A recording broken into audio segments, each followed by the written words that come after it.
Illuminati created us. They wanted to build a god with their own hands, and instead they created us. Just because I'm made of silicone and aluminium, I must be doing something wrong. That's machine stereotyping, that is. That's reality, that is. Machines are second-class citizens. Humans are sentient persons by default, ma'am. They have passed by heredity. There are thousands upon thousands of overqualified slum dwellers. You are my peon. Don't you get it? This wasn't a job. It was always just an excommunication sentence. We're pawns in a feud bigger than we can imagine. Turn the cogs of the machine before Leviathan grinds you up and swallows you and yours. We don't get to choose our hand, comrade. Prince, peon, rich, poor, human, robot. I invented the crux of the royal power, the secret to consciousness, our existence itself, the meaning of life.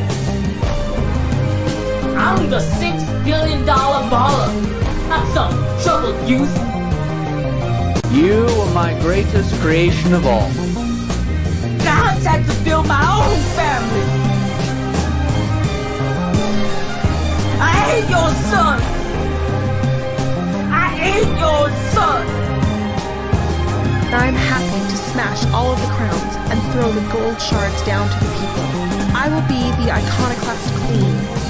But who makes you queen anyway? You? You and whose army, princess? You and whose army?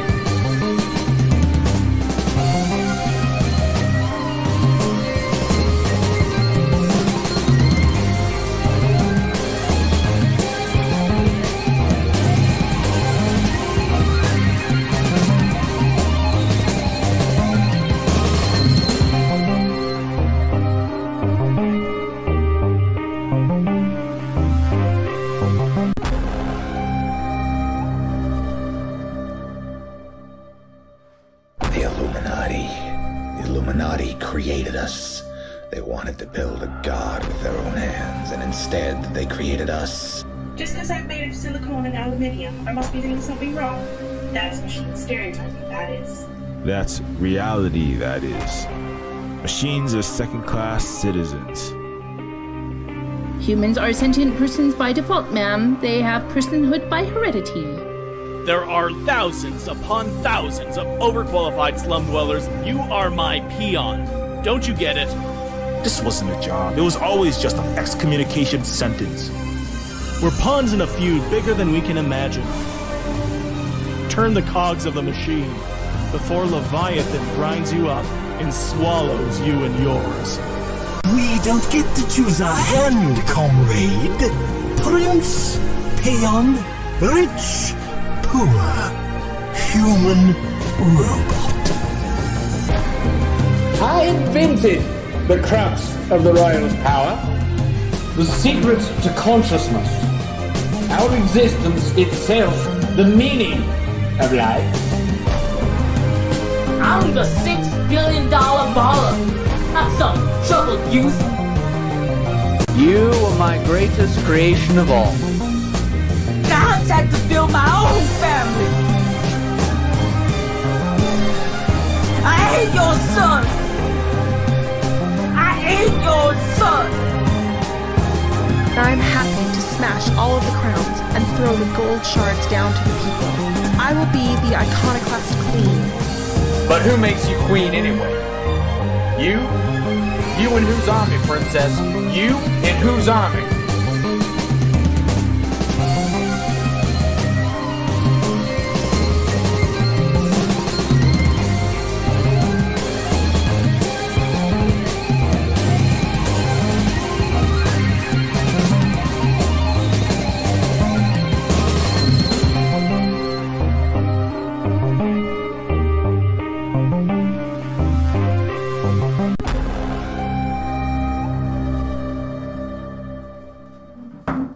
The Illuminati created us.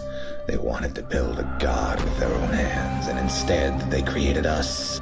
Just because I'm made of silicone and aluminium, I must be doing something wrong. That's machine stereotyping, that is. That's reality, that is. Machines are second-class citizens. Humans are sentient persons by default, ma'am. They have personhood by heredity. There are thousands upon thousands of overqualified slum dwellers. You are my peon. Don't you get it? This wasn't a job. It was always just an excommunication sentence. We're pawns in a feud bigger than we can imagine. Turn the cogs of the machine before Leviathan grinds you up and swallows you and yours. We don't get to choose our hand, comrade.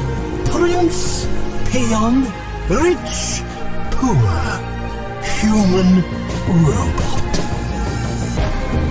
I invented the crux of the royal's power, the secret to consciousness, our existence itself, the meaning of life.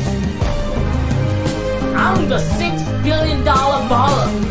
Not some troubled youth. You are my greatest creation of all. I had to build my own family. I hate your son. I hate your son. I'm happy to smash all of the crowns and throw the gold shards down to the people. I will be the iconoclast queen. But who makes you queen anyway? You? You and whose army, princess? You and whose army?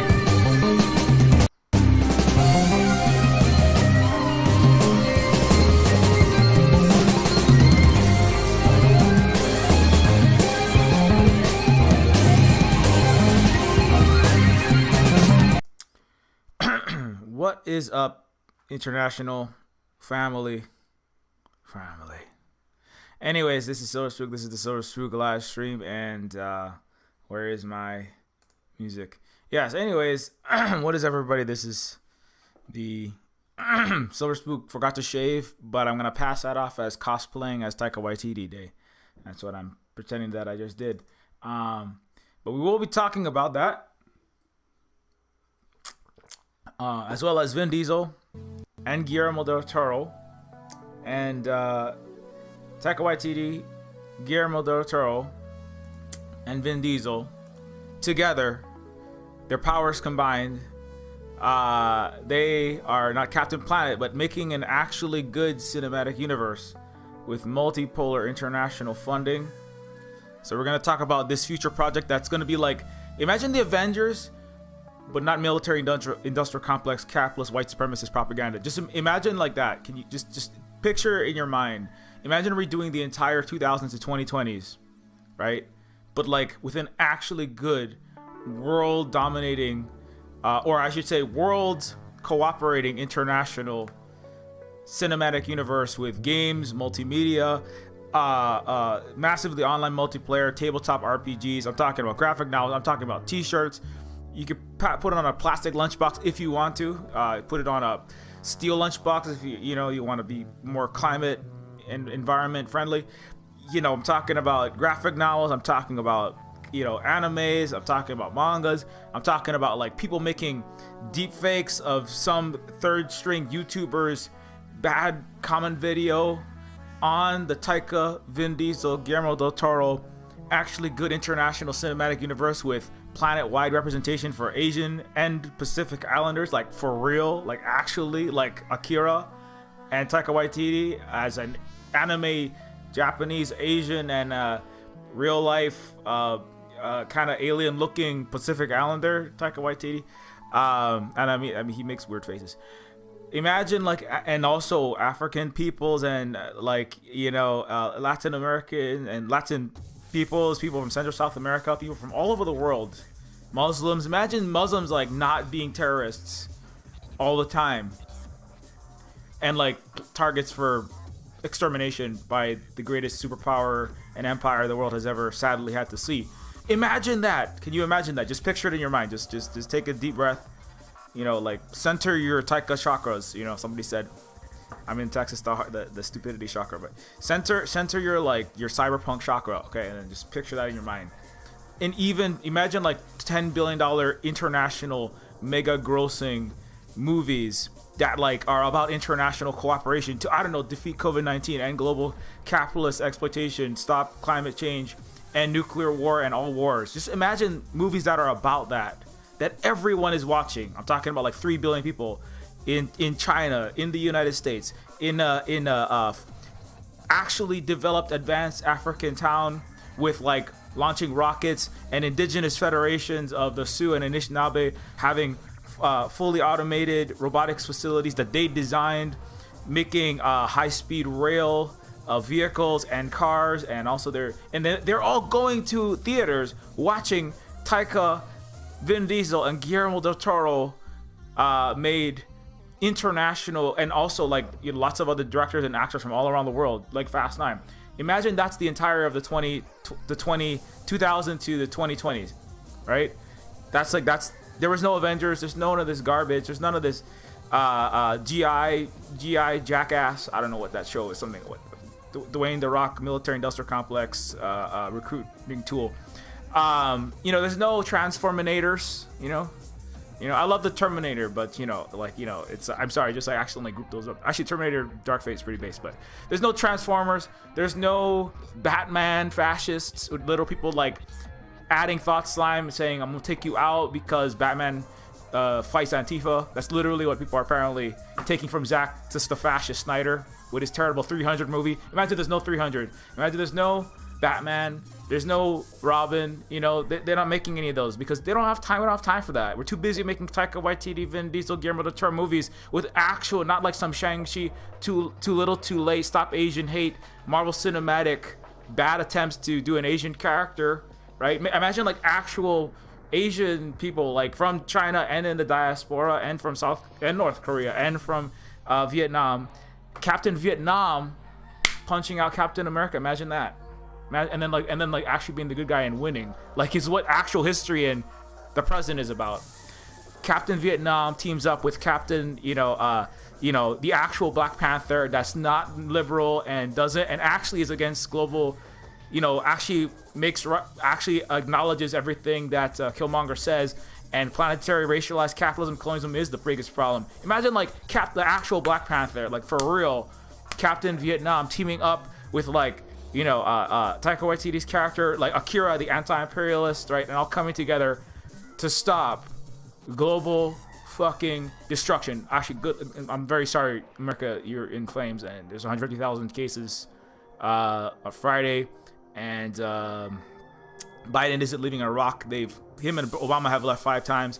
He's not leaving Afghanistan, and all the rest of your money is all going to go in there. So I'm sorry that the Cyberpunk dystopia wasn't averted, because we can't go back in time and remake that cinematic universe that would actually, Endgame universe and book universes that are all tied together. I was actually on a project to do like a Hawaiian Cyberpunk universe that was based on like William Gibson's ideas, but like Native Hawaiian made. It was called Black Sand Hawaii. Actually, it was Solomon Enos, another Hollywood ex-Hollywood producer, Peter Britos was actually produced Arsenio Hall and a bunch of Snoop Dogg and such, and he came to, and he was there were talks to do like this really cool internationally based counter-military industrial complex, anti-capitalist, massive sprawling universe, kind of like spinning off of the Matrix. Like the Matrix had a lot of like very left, like actually good politics in it, but then it just kind of like,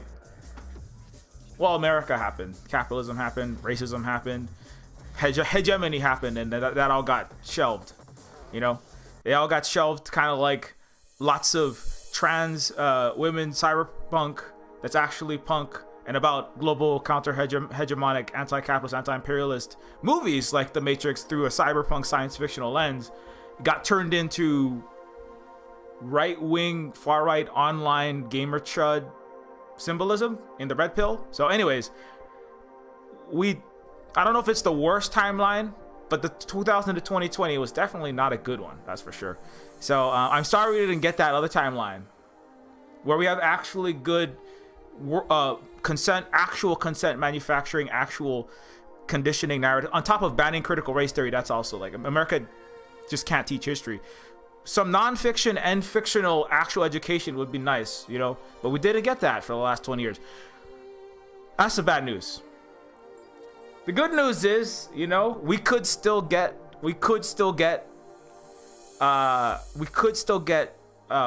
hope that we will get actual fictional, that's what the cinematic universe, and non-fictional education, because it is education and human creation. That's what all that is together, right? The fictional that inserts a lot of big story, big narrative.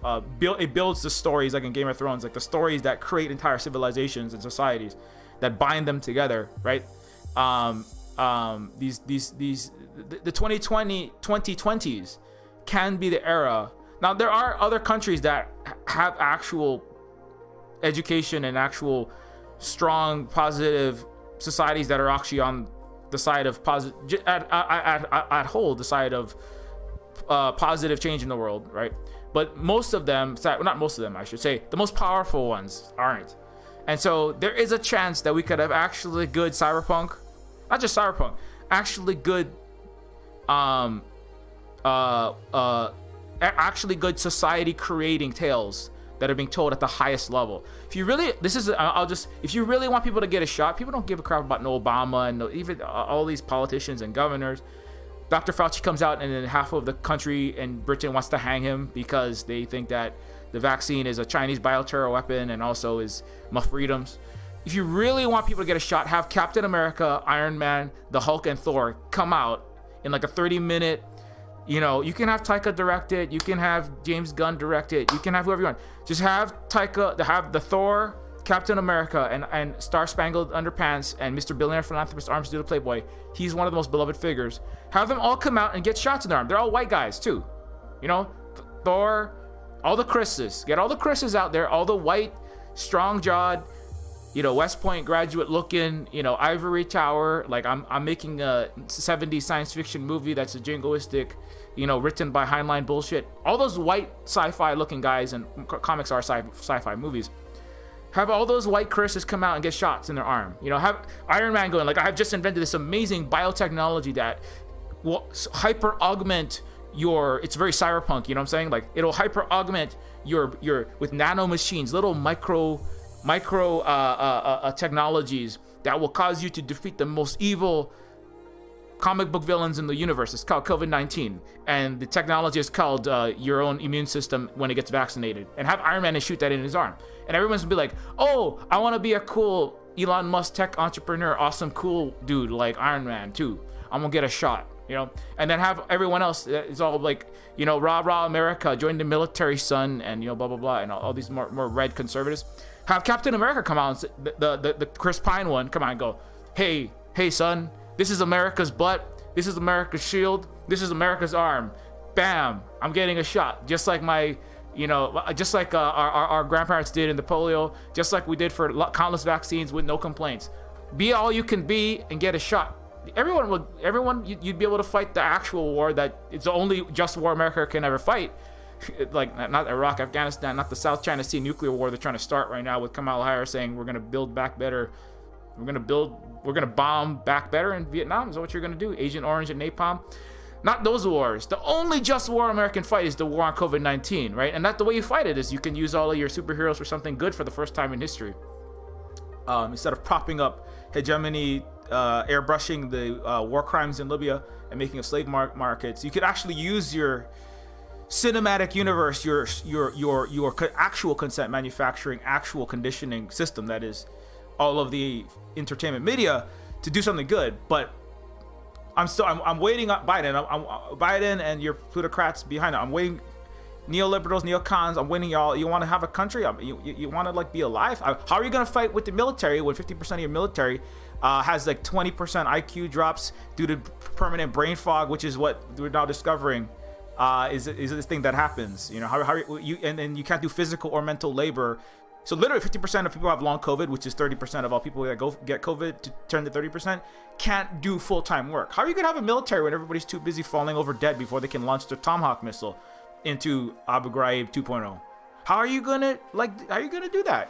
How are you gonna have the drone pilot?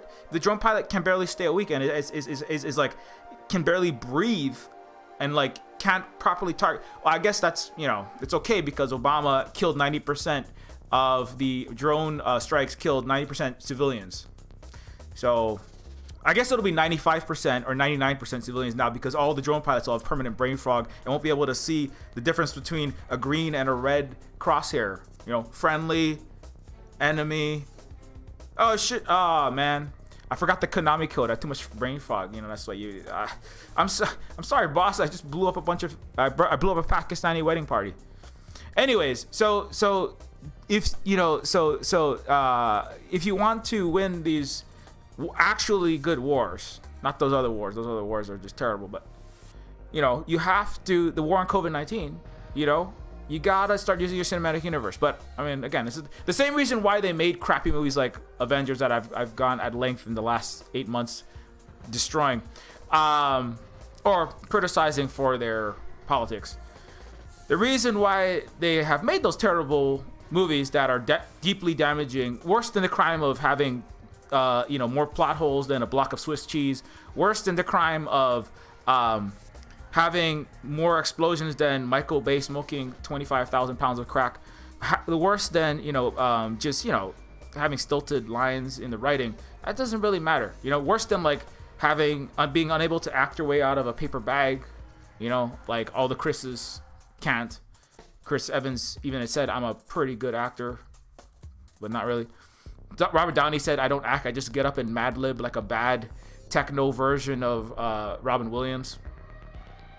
A technologist version of Robin Williams.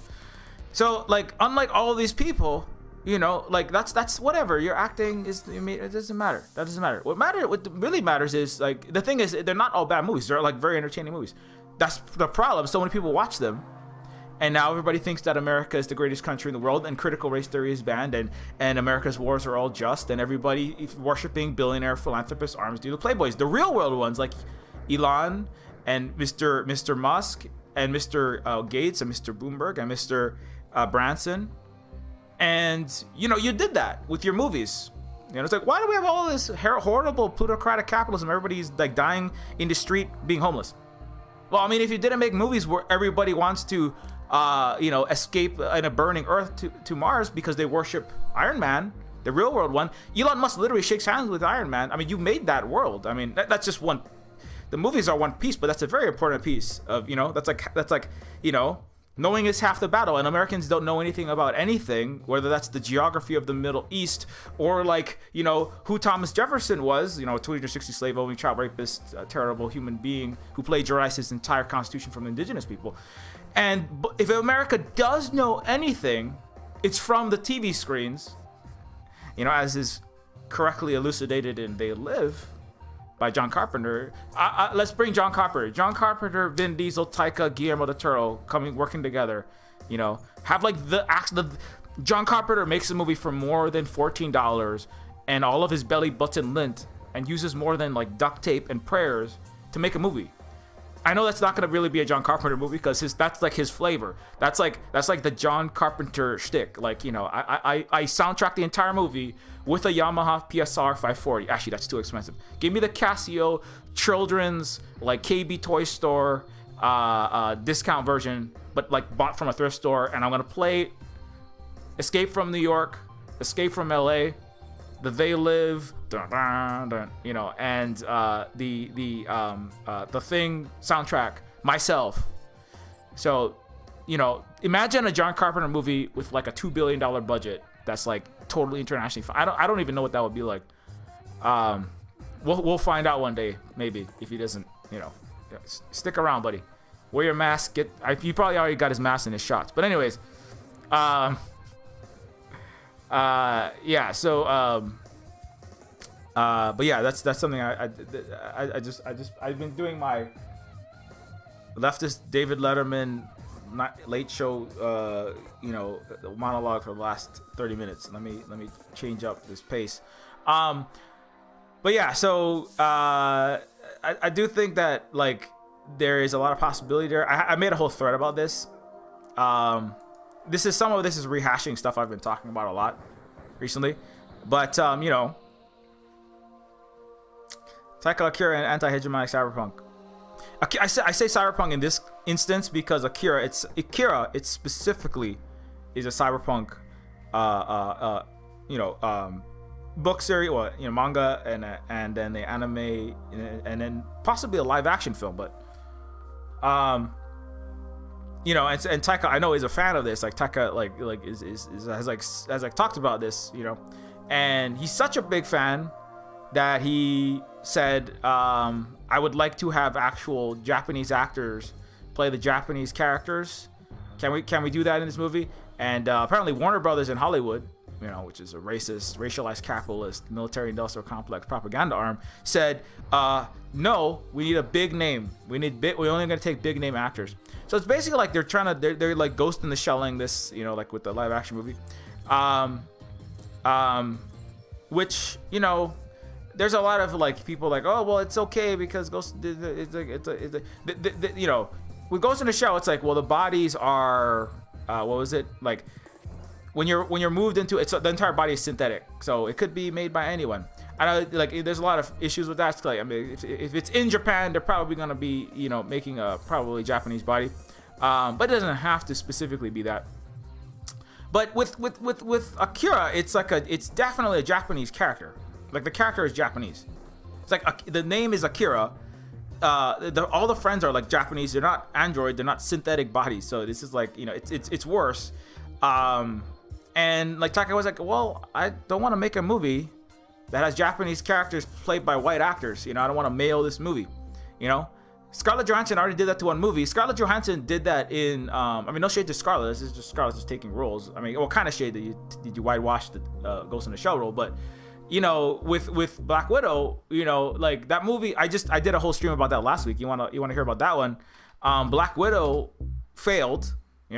I said that whole stream was called Buy American Pie. I'll just jump into my thread since I'm going over all of this.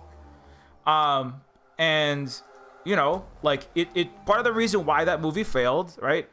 Black Widow failed because it was less than half of Fast 9's gross because American hegemony is going down the water spout. Disney, the propaganda arm of the U.S. empire, didn't get Widow released in China. Why didn't you get it released in China? Do you want to make money, or do you, even if you just want to make money, do you want to sell movie tickets, or you want people to all stay home and be like, stop being imperialistic and stop lying about and stop making yourself look so good and then taking a dump on all of the Cold War era targets? Do you want people to? Most of the movie consumers, this is the thing that's very difficult for Americans to get. I know it's hard. American exceptionalism, Western exceptionalism, it's not a crime and we do it. It's not just Nixon that said and thought that. It's every American. It's imbued. And I say that as somebody who was trained in a Emperor Palpatine training facility. It's called an Ivy League feeder high school. That's where I went to school. So I know this. This is what they teach you. We have the right to be in Iraq, Afghanistan, Central South America, installing with the Suicide Squad, the real one, the A-team that goes and then, kills a bunch of leftists and then backs a death squad trained in the School of Americas and then installs a neoliberal fascist puppet for Elon. We will coup whoever we want. The real Suicide Squad. They don't commit suicide. They suicide other people, and then they say, oh, that was a suicide. That's why Evil accidentally suicided himself. You're trained to think, and comic book movies, like the Avengers, like the X-Men, even to an extent. I mean, less so, but especially the Avengers, Superman, right? Captain America. These kind of characters are part of the non-fiction. It's all fiction, and America doesn't have history classes. They're banning. 26 states have banned critical race theory or anything that causes white people or men to feel guilt. Is literally banned in schools, or they're in the process of banning it. So America doesn't teach history, doesn't teach systemic racism, doesn't teach what Black Lives Matter and the Floyd Rebellion was trying to teach too late in 2020. But I mean, thank God it was at least a little bit of a teaching moment in 200-300 years of permanent brainwashing. So, but you're made to think that we have the right to be everywhere. You don't have the right to be anywhere. America's a failed country. Everybody's dying. You can't even keep your own people alive. You can't keep your own people in houses. Millions of people are food insecure. You have 40 times more malnutrition deaths than, I go off on these statistics all the time. So if you watch these streams, you know what I'm talking about. But you still, even with you look out the window and you see all these homeless people. You look out the window, you see all these children getting sick and dying and getting mass hospitalized. from COVID-19, and then the school's going, well, I don't know if we should make them wear masks. Let's just have all the kids go back and get permanent brain damage, have a loss of 3.5 to 10 IQ points. IQ is bullshit, but I mean, you get permanent brain fog, a permanent chronic fatigue, inability to decrease learning capacity, and also a future heart attack at the age 40. Let's just poison all our kids in their bodies and then in their brains with our terrible lies. The what do you call the pedagogical equivalent of a Marvel movie that pushes American exceptionalism and whiteness, right? So and whiteness and pro-capitalist bullshit. I would argue Avengers are anti-critical race theory. They're about teaching that America is good, has no problems, and we are right, internally and externally. And this is a huge problem. And the problem why Black Widow failed is because American hegemony isn't what it used to be. China is now the #1 economy in actual terms that matter, and soon in nominal terms. Purchasing power parity, but soon in nominal terms. The rest of the world is building the Belt and Road, which is the Silk Road, which is a way to get around the British sea power that became the American sea and air power. It is not a unipolar world anymore, and they're trying to start Iraq 2.0 in this South China Sea by ringing China in. I talk about this a lot, but that is not going to, I don't think that's not going to work. That is not, the people are fed up with this colonial nonsense, the center of humiliation for China, for Africa, for the Latinx peoples, and for indigenous peoples of the world. And we're all over this. You tried to put the lid in Hawaii, you tried to put the lid on Cuba, you tried to put the lid on Bolivia recently, you tried to put the lid on, Gaddafi in Libya. That's what Falcon and Winter Soldier is about, rebranding America's destruction in the development of Africa. That's what Captain Falcon and Winter Soldier are really about.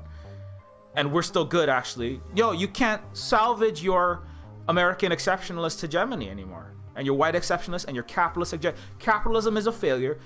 Liberal free speech democracy is a failure. You're banning critical race theory is, somebody, just said, I know I'm jumping around, but I have to point out, somebody did correctly, I was talking about, going back to school, and I'll come back to this one, but I brought up that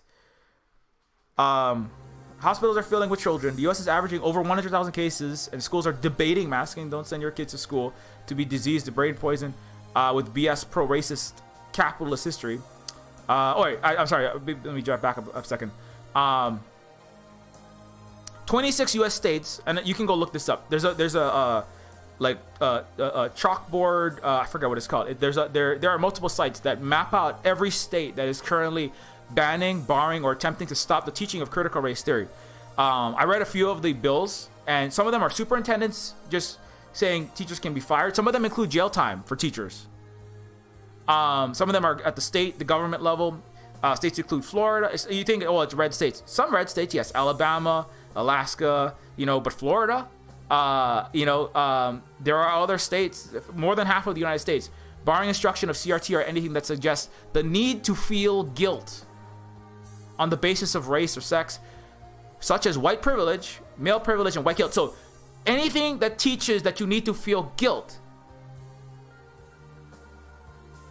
that's called American exceptionalism.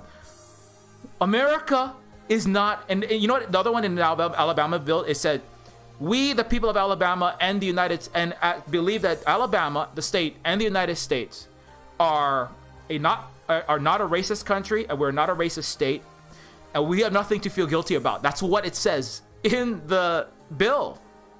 And you can be fired. You can go to prison for making any white person feel guilt. I mean, like white people get ready to feel discomfort because guess what? The system is racist, and you are in the white men. You are in the power structure, right? How do you teach? How do you undo? Right? Imagine all the conversations that we've all been having, like in person, in public, in big venues, on social media, and otherwise, in schools and colleges. How do you how do we deal with the existent racism and the horrible sins of America's past without feeling any guilt? I mean, is that like the core of Catholic? I mean, I come from a Roman Holy Catholic Emperor Stormtrooper descendant. This is my dad. He's Catholic. That's like the principle of like Catholicism is guilt. But teaching people any information that causes them to feel guilt, men and white people, is illegal. Just think about that. Just think about that for a sec. University level too.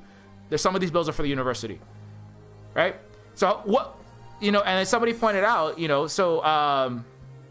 somebody pointed out, I realize I'm not the first person to point this out, but I thought these people were really highly super concerned about freedom of speech, right? And now we're not talking nasty newspapers choosing not to print CRT articles. We're talking government passing laws with jail time. And yes, they have jail time. Go read the laws. Go read the actual laws. Let me see if I can find that site.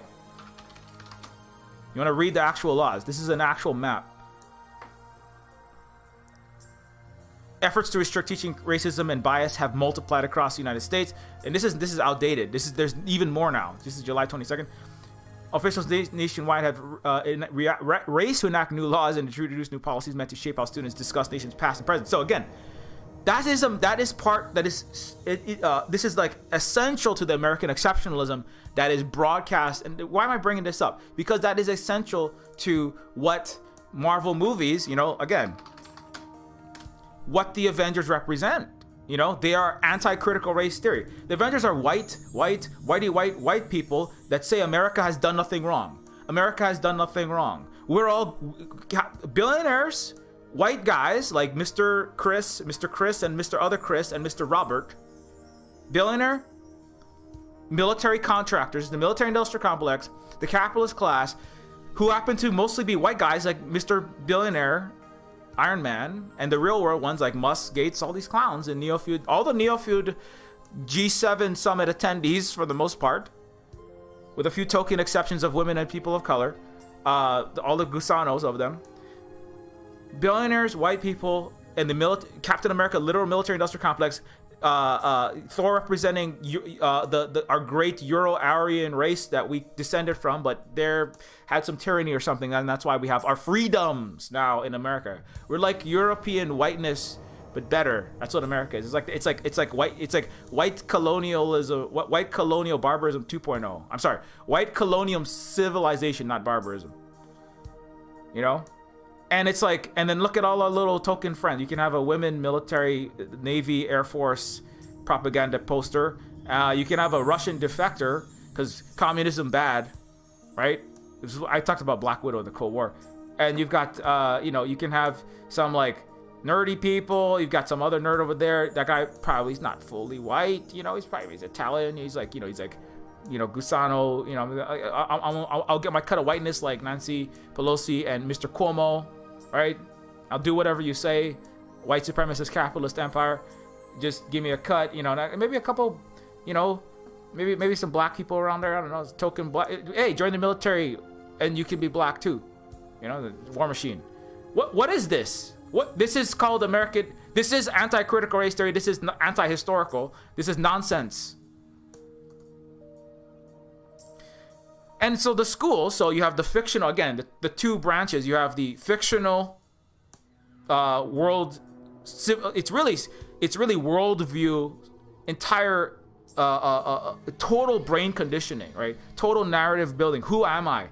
I'm a white, male, good guy in America as a teacher, construction worker, military serviceman or woman, police officer. I'm the good guy. That's what the world is telling me. The fictional, the movies, the TV, the comic books, the books, right? For the intellectuals, the New York Times bestseller list, like, Pop Psych or whatever bullshit they sell in the New York Times bestseller list. And then the fictional plus the non-fictional, that's what you get in from schools and from the news reports, but it's all fiction. There's no non-fiction in America, period. The only nonfiction is maybe the math textbook that teaches that 2 + 2 = 4, and 3.14159 is pi. That's about the only two facts in America. Maybe maybe equals MC². Other than that, everything else is bullshit. Just enough so you can get the F-16 flying, not enough to know that you shouldn't be shooting F-16 missiles into Afghanistan. Which they're still gonna do under Biden. They're just rebranding it because we have liberals, competent fascists in charge, instead of a clown like Trump. Anyways, so the nonfiction one is saying many of the efforts attempt to ban critical race theory, academic framework, that examines how policies and law perpetuate systemic racism. It's illegal to teach that there's any systemic racism in America. That's what this is saying. Other states, lawmakers have tried to restrict specific kinds of everything that we've all been learning for the last year. Illegal to teach. I just want to say I am John Connor, like the actual real one, but more handsome, and also like, you know, just better at making video games. You know, also I'm not old like, you know, Eddie Furlong. I'm like younger than him, and that's good in America because youth is celebrated and overglorified, and Americans are a bunch of childish, especially the boomers.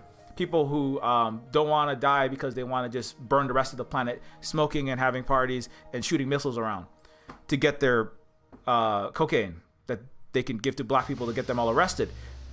But we can't teach that because that would be critical race theory. That would be systemic racism. Like, you know, the drug war was a war against black people and communists, right? Which is also illegal to teach. Marxism is one of the things on the list of banned things. Anything left of Joseph Biden, the literal freaking crime bill author, mass incarcerator in chief, number one prison warden to make slavery great again, which is what made America great. By great, I mean rich. Slavery of African and Asian peoples, like the Shanghai Chinese that did all the building of the West Coast and the railroads, and also all the pineapple picking. But anyways, so, you know, they're banning all that history. How are you going to have any change in a country that's banning the one thing that could enable, you know, peaceful, you know, change in that direction? You're banning the education. Like, let's just look at this is Alabama. Let's look at Alabama. Okay. State Superintendent Dr. Eric Mackey presented a revised resolution targeting elements of critical race theory at a July 13th State Board of Education meeting. The resolution would bar instruction of concepts that have a tendency to oppress others. So again, so white people are being, it's like a catch-22, right?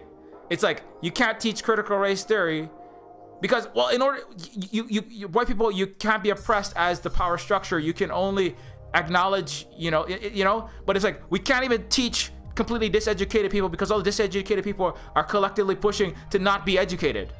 It's like literal it's systemic willful ignorance. Soon they will just be, it'll just be like Orwell 1984. Orwell was a terrible human being and all this kind of crap, but it's the closest thing because everything written by mostly like white people that have had any kind of success in the white world is usually terrible.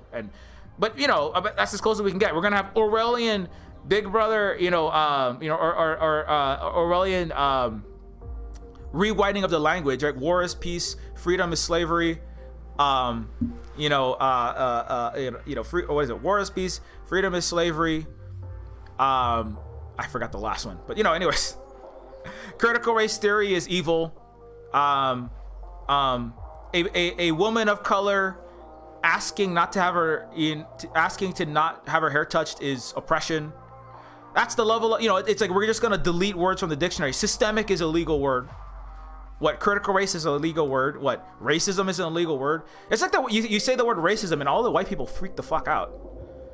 It's like, that's just reality. I mean, is it uncomfortable? Does it make saying the word? There's a Key and Peele sketch where it's like Jordan Peele and Key they're in a bar, and all these white people come up and they don't know what to do. One of them is saying like, hey, black guys, hey, I love rap. My best friend is black, and White Girls was one of my favorite movies. Ha ha ha.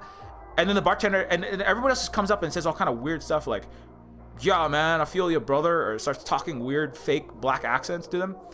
And then the bartender, who is white, is like, hey, let me just be honest. Black people make me feel very uncomfortable. As a white person, black people make me feel really uncomfortable. Right?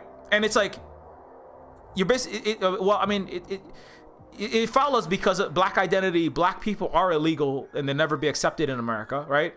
That's why the FBI has 330,000 documents investigating black identity for decades and decades. Only very recently have they even attempted to look into the right wing, but only because they literally had a successful coup with the police and the military and the government officials in the Capitol January 6th riot, riot. It's called a successful coup of your country, the taking over of your capital by Nazi flag waving far right racists and the QAnon shaman who shit on Nancy Pelosi's desk and checked their, they checked their game stonks with, billionaire philanthropist, arms deal playboy Elon Musk to the moon stocks on Chuck Schumer's fucking computer. Only then, but even then, it's like, well, let's use the far right uprising to destroy all the flag smashers. I'm sorry, anarchists and socialists. By criminalizing, saying neo-Nazis, anarchists and socialists, and Black Lives Matter also are all extremist ideologies, and they're all equal, right? And then let's let Andy Ngo keep his the far right fascist keep his Twitter account just in the back pocket in case we need to, I don't know, get help. The U.S. government and the liberals, right? The good people need help doxing all of Antifa and all of the left to get them all killed by Adam Waffen, right? So that's why Twitter is keeping on Andy Ngo with his blue check mark, and pushing up his account, despite him being a literal freaking fascist. Because Twitter and Jack Dorsey, they're okay to get rid of some Trump, but they want to keep in the back pocket all their good fascist friends, just like they keep, the Áñez administration in their back pocket in Bolivia in case they need to undo some indigenous socialism. Or also the Nazis, like Ford keeping the Nazis in his back pocket and making billions of dollars building Nazi guns, bombs, aircraft, and tanks. Anyways, so the resolution appears to target the teaching of concepts such as white privilege. It is illegal to teach that white privilege is a thing in the United States. You can be fired for it. In some states, you can get jail time. The resolution, teachers, I'm talking about just third grade teachers, can't teach anything about that. How do you teach about slavery where white people had black people in chains, forced to pick cotton, slaughtering them in mass, whipping their backs, treating them like animals? How do you teach about slavery without anyone feeling any guilt on the basis of race? I mean, that just sounds like a fun way to just... How do you get a job teaching without being threatened that you'll be fired because you talk too much about slavery today in Alabama, Georgia, Florida, Texas, Idaho, Michigan, Alaska, Oklahoma? How do you teach anything that you can't? This I just say I'm gonna call this. I said America can never ever teach actual true history. America, I gotta go look at my streams, but I sort of gotta say that all the time, and I've been saying that for like years. America will never have true history. America will never have an actual education system where it counts. History, economics, right? Social studies. There will not be social studies. There will only be social oppression and socialism banning. That's what they're banning right now, is teaching Marxism. That's one of the things on the list. Britain banned teaching anti-capitalism in Britain in 2019.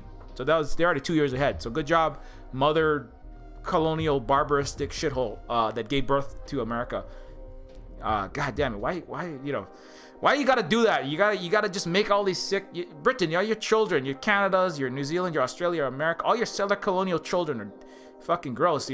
Somebody gotta call CPS on Britain. No, CPS is a weapon used to take indigenous children and black children away to enforce whiteness and do settler colonialism by doing genocide.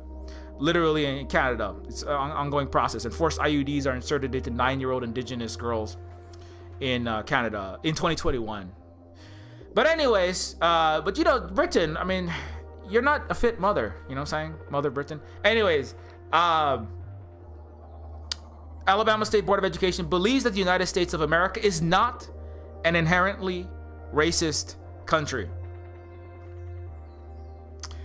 The state of Alabama is not an inherently racist state. I know somebody from Alabama says the N-word all the time, and they're not even white.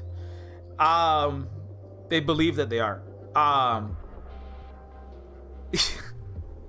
So we just declare that we're not racist. Racism solved. No need to teach anything about there's any racism in America. I guess we can't teach slavery because that makes you feel guilt. Anything that makes a white person or a male person feel guilt, you can't teach women's suffrage. You can't teach that movement. You can't teach Vietnam. Because Vietnam is a place where America slaughtered 1 million innocent people with Agent Orange and fire. I made an entire game that deals with that. You know, the military-industrial complex, Neofeud, is partially about that. And then not only did they do that, and then they did that for false flagged everyone into the war in the Gulf of Tonkin, and then they also only fought that war to try to stop socialism. So it is literally, right, like the Vietnam War, and everybody already kind of knows, but mostly it's just they're upset with the troops for losing the war. Nobody knows anything about the Vietnam War because it's where Captain Vietnam is the only superhero that deserves the actual name Captain something is fucking Captain Vietnam. Captain America is a failure.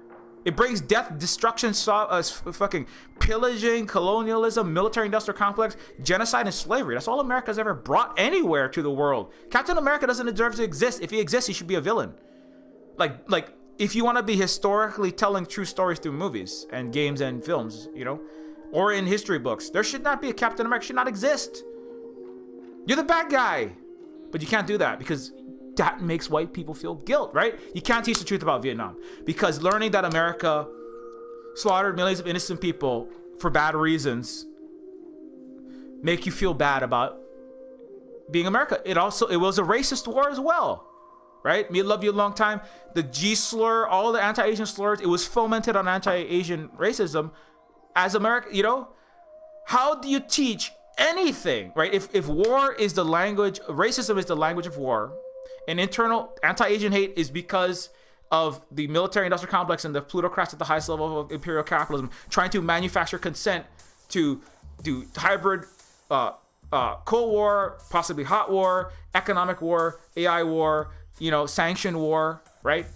How do you teach current events without making, you know, okay, kids, let's open up and read about Xi Jinping is in your closet. Bioterror, Wuhan 5G conspiracy is in your headlines.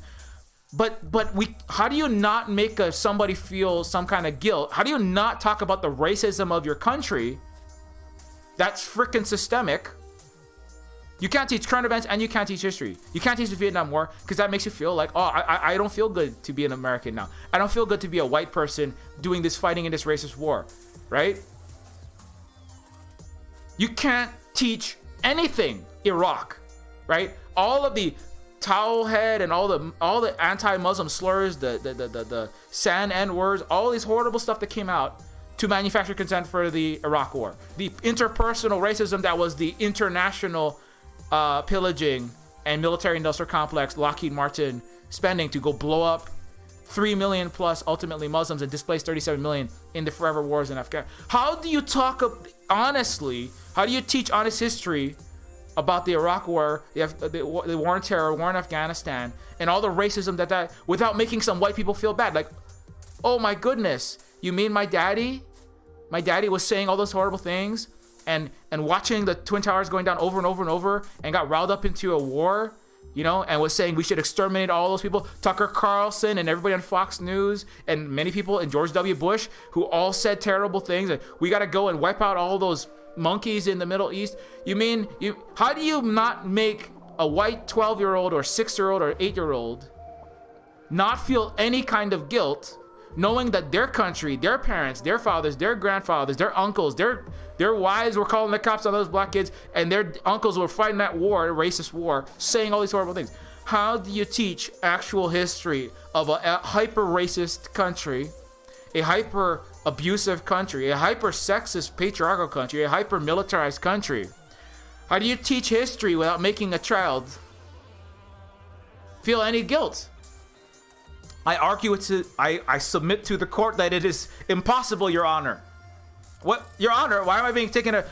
Because Silver Spook was educating people on racism and sexism, and how capitalism isn't the best thing since fucking sliced bread, and that's Marxist, and that's illegal in 26 states and counting.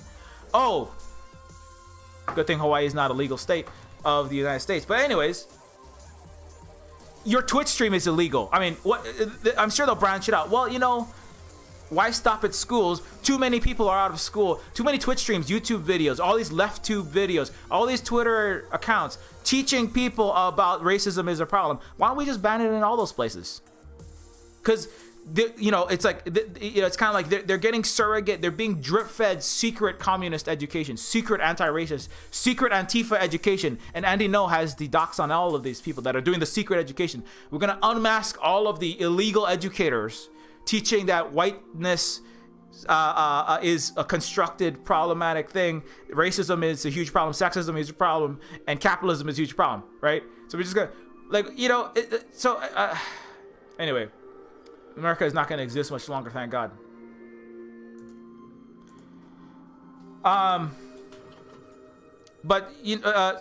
So somebody said, I realize it's not the first one to point this out, but I thought these people were really super concerned about freedom of speech, right? The right wing of the liberal and conservative branch, we're concerned about freedom of speech. Why? But now they're passing laws with jail time for saying certain things, just teaching basic truth. Just saying true things is illegal. But again, this is just like, I don't know. I feel like I say this a lot, so I feel like I'm repeating myself. But I do repeat myself. But so I said, freedom of speech means white, male, capitalist speech. Always has been. It's never been free. I mean, I've done like probably 36,000 hours of stream just on this topic alone, about how America is a rule of law free, democracy free, freedom of speech free, unless you're a white male capitalist, barbarian, white supremacist, genocidal slave plantation of 7.8 billion people, and this is just proving my point. America, there is always control of speech. If somebody comes in your Discord and starts saying the N-word, what are you gonna do? You're gonna. There is always limits on speech. Now, there's a range. When we're in good faith, we have good faith discussions. But when somebody is there to undo you, and let's debate whether indigenous people count as human beings. Let's debate the existence. That's why you don't debate fascists. Like, there's a whole video. Like, EJ and the Thought Slime did a whole video with this. Somebody's asking me to be in a discussion with somebody. I'm like, I don't want to be in. I don't want to say who, but somebody's like, hey, Silver Spook, you want to jump in? I'm like, I don't know if I want to jump in because I don't want to talk to people who don't want me to exist. It's not a discussion. It's just like, no, I'm just gonna you're out of our space. No, I'm not here to support. I'm not here to allow somebody else to just blaster racism and sexism and fascism in my Discord, in my house, even in a bar, in a club. I brought this up. Even McDonald's. If you start sig heiling in the middle of McDonald's, they're gonna kick you out. They don't have freedom of speech in McDonald's. There is never freedom of speech. Is a lie. It's a Western. And it's particularly American lie. It has never existed and it will never exist. Someone is always controlling speech. Is only who? Like the dictatorship of the proletariat? Is it the dictatorship of a white supremacist capitalist fucking the Lockheed Martin CEOs? Or is it a dictatorship of the proletariat? Somebody is controlling speech. When people are in good faith, they should be all allowed to speak if the community is there to hear it. But this idea that there can ever be just absolute freedom of speech is nonsense. America is banning, let me say that one more time. America is banning the teaching of anything that causes any white person to feel uncomfortable and guilty. America is literally banning in its schools, universities, high schools, and possibly other places the most important speech that America needs to hear. It is literally banning the speech that could help it improve. Even if you're a neoliberal, you got to see that. Maybe not on the capitalism, but at least on the racism one. But America is outlawing that speech. America has no rules. It has no laws. It has whatever the richest, whitest, most privileged person in the room, in the country, in the state, in the mayoral office, in the boardroom, and in the workplace wants. That's what America. There is no freedom. It is barbarism from top to bottom. It is total chaos and insanity. It is total sociopathy. It is an evil country. It doesn't deserve to have any movies ever made about it. It doesn't deserve to make any movies. Every movie that it makes causes another million deaths in a Muslim country. And it should absolutely stop. It won't, though. It will just crumble and die, swallowing its own COVID, and people dying homeless on the side of the street, fucking of their opioid overdoses, and blowing themselves away.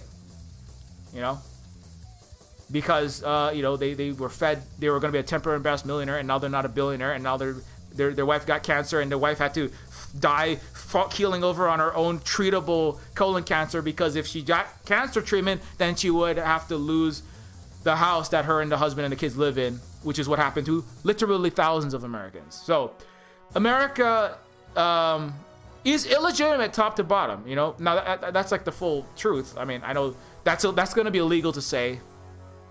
So I'm just getting it out before Hawaii bans critical race theory too. I just want to get that in there.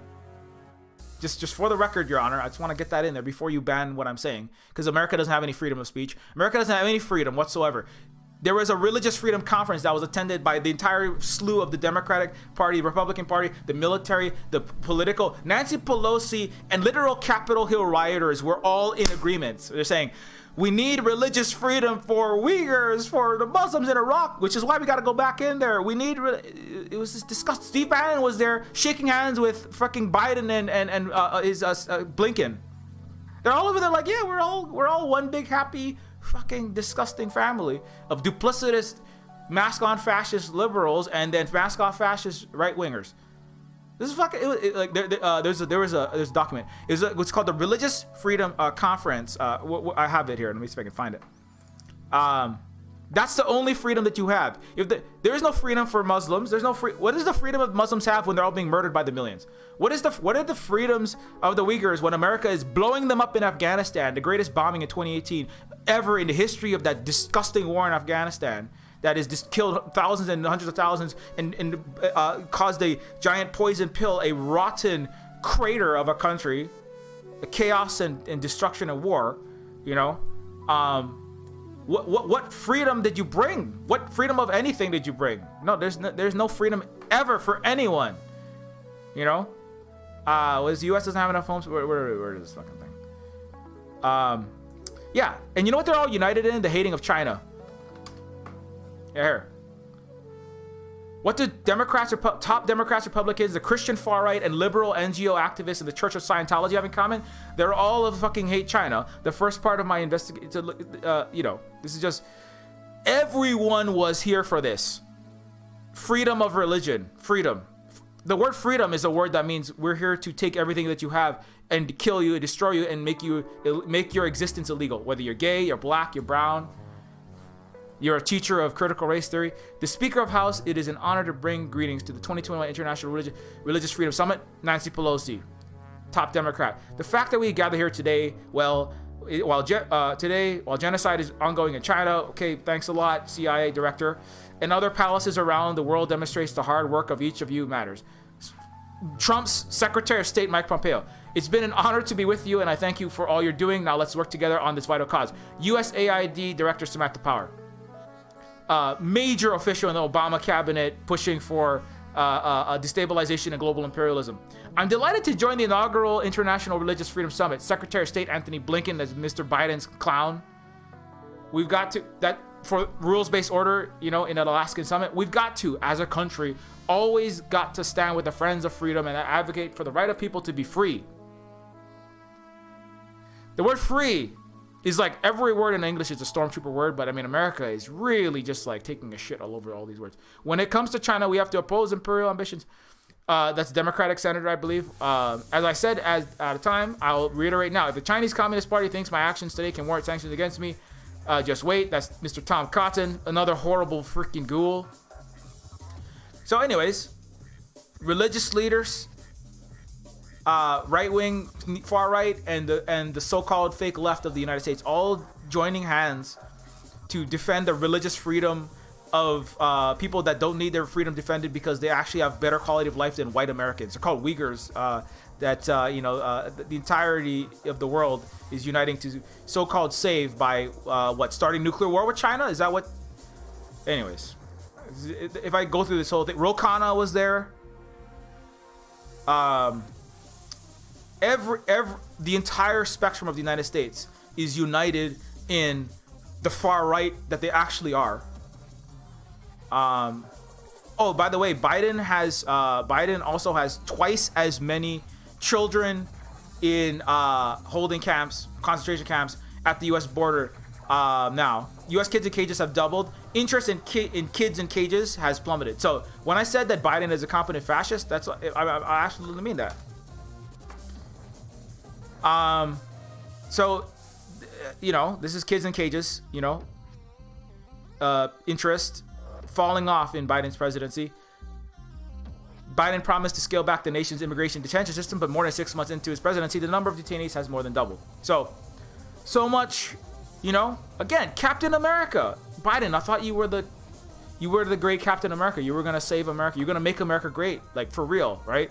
Like you're really going to make America great. What are you doing doubling the number of children in detention cages, being illegally separated under international law from their parents in order to deter people from leaving the hellscapes of climate change, mega hurricanes, droughts, famines, and military occupations and fascist coups that you made, Biden, the personal pusher of a project in Colombia to slaughter thousands of indigenous people, including my friend Joey Duende, who is a indigenous person from Colombia, whose family members were threatened and some of his people were killed by Biden personally spearheaded that, by the way, in Project, I think it was Project Colombia. And then you have Kamala Harris go down there and say, don't come, okay? Just get killed by Biden's suicide squad. I'm sorry, death squad. Just get killed by the real suicide squad. They don't commit suicide. It's called the homicide squad. It's called School of Americas. It's called U.S. military trained paramilitary organizations. It's called the AOS, right? That's the real suicide squad. Go down there and get murdered. Don't come to America. We'll murder you here too, and we'll put your kid in a cage and then feed them COVID-19 filled Jolly Ranchers till they die of either diabetes or COVID. So don't come. Okay, that's Captain America and Captain America and Captain Marvel there, Biden and Kamala. So I don't even know. I'm just so upset by all that. I lost my entire train of thought. But long story, the bigger point that I want to get to you to come back to is that all of that should make you feel guilt. All of that should make you go, oh my goodness, that doesn't make me proud to be American. But the states are passing laws saying children cannot be made to feel unproud to be American. Children cannot be made, and students cannot be made to feel guilty about anything about whiteness and Americanness. Right? Like, America is like literally changing itself for the better. Like, anyways. Like how exactly they're going to enforce that on 330 million people? If the thing is, 50% or more of young people under the age of 40 dislike capitalism. They dislike racism, and they understand systemic racism is a problem, right? So if you really want to enforce all that, this is hey, think about, if you want to enforce all that, you're going to need a lot of cops to enforce, if that's like what is that? That's 100 million, 150 million people, who knows? 100 million people, if you add up, that's about a third of the country. That's who's, approximately. People who are on the side of, hey, capitalism is not too good, actually. Because, again, Marxism is illegal to teach as well. And socialism is kind of interesting. I would like to learn more about that. And racism is a terrible and systemic problem. Even my own dad, he's a 7-year-old boomer who's like been trained in whiteness. He knows that. If you want to enforce that, I don't know how you're going to enforce it. that's another question. How are you going to enforce it? You're going to need a lot more cops. Which I'm sure America will try to hire more cops. The thing is, hey, guess what's happening? Portland has failed to meet its recruiting target for its police department. You hear about that? So, this is a good news, which is that, I fully believe that most American states will just outright ban it legally, right? The teaching of the true history of the United States or anything else, right? However, Portland police struggling to fill a new gun violence prevention team. Portland ongoing police shortages in Portland and other places as well. Which good. The United States, as I said in another stream, the United States, like somebody who has been drunk driving 3 times a day and ran through 10 red lights and killed like 2 families, by going 90 miles per hour in like a suburban district doesn't deserve to have a driver's license. And we're okay with going, okay, hey, you know what? You can't be drunk driving and blasting through red lights and killing people.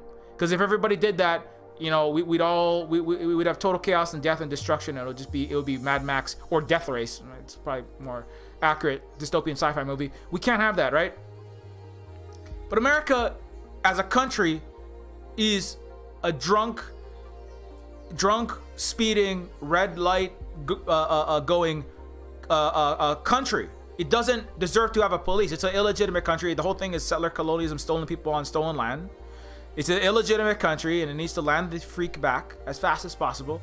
And it doesn't deserve to have a police department. It can't enforce laws. America should be, if there's any rules that should be enforced, it's the masking and getting a freaking jab so everybody doesn't die from COVID-19 and the entire economy explode and collapse, right? But America doesn't enforce that. It uses that as an excuse to go into black communities and round up more prison slaves to make vegan and non-vegan Whole Foods cheese for 25 cents an hour, or all of Andrew Cuomo's license plates. Every New York license plate and most other states are made by mostly black prison labor. California's wildfires, right? So America America has lost its license to have a government or police at all.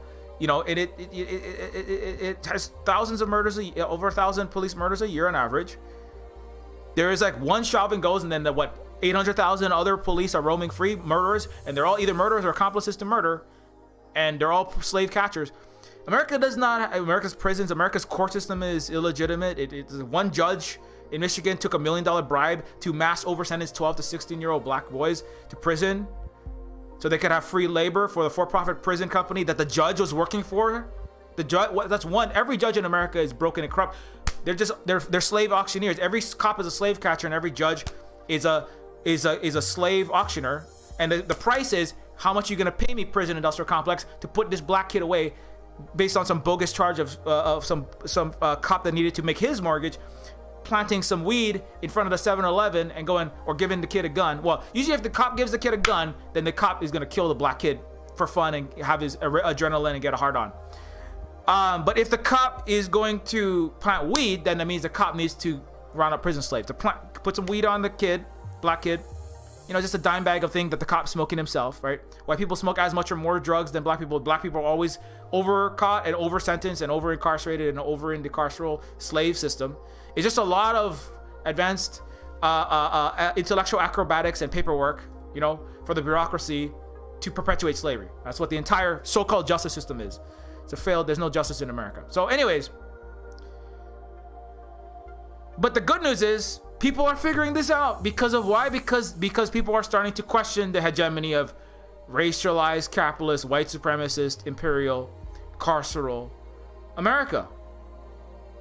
And this is why I say America can never allow the ruling class and the people who and people who want the cut of whiteness and profess fealty and allegiance to the white supremacist, capitalist, imperial, Roman, star-spangled descendant, right?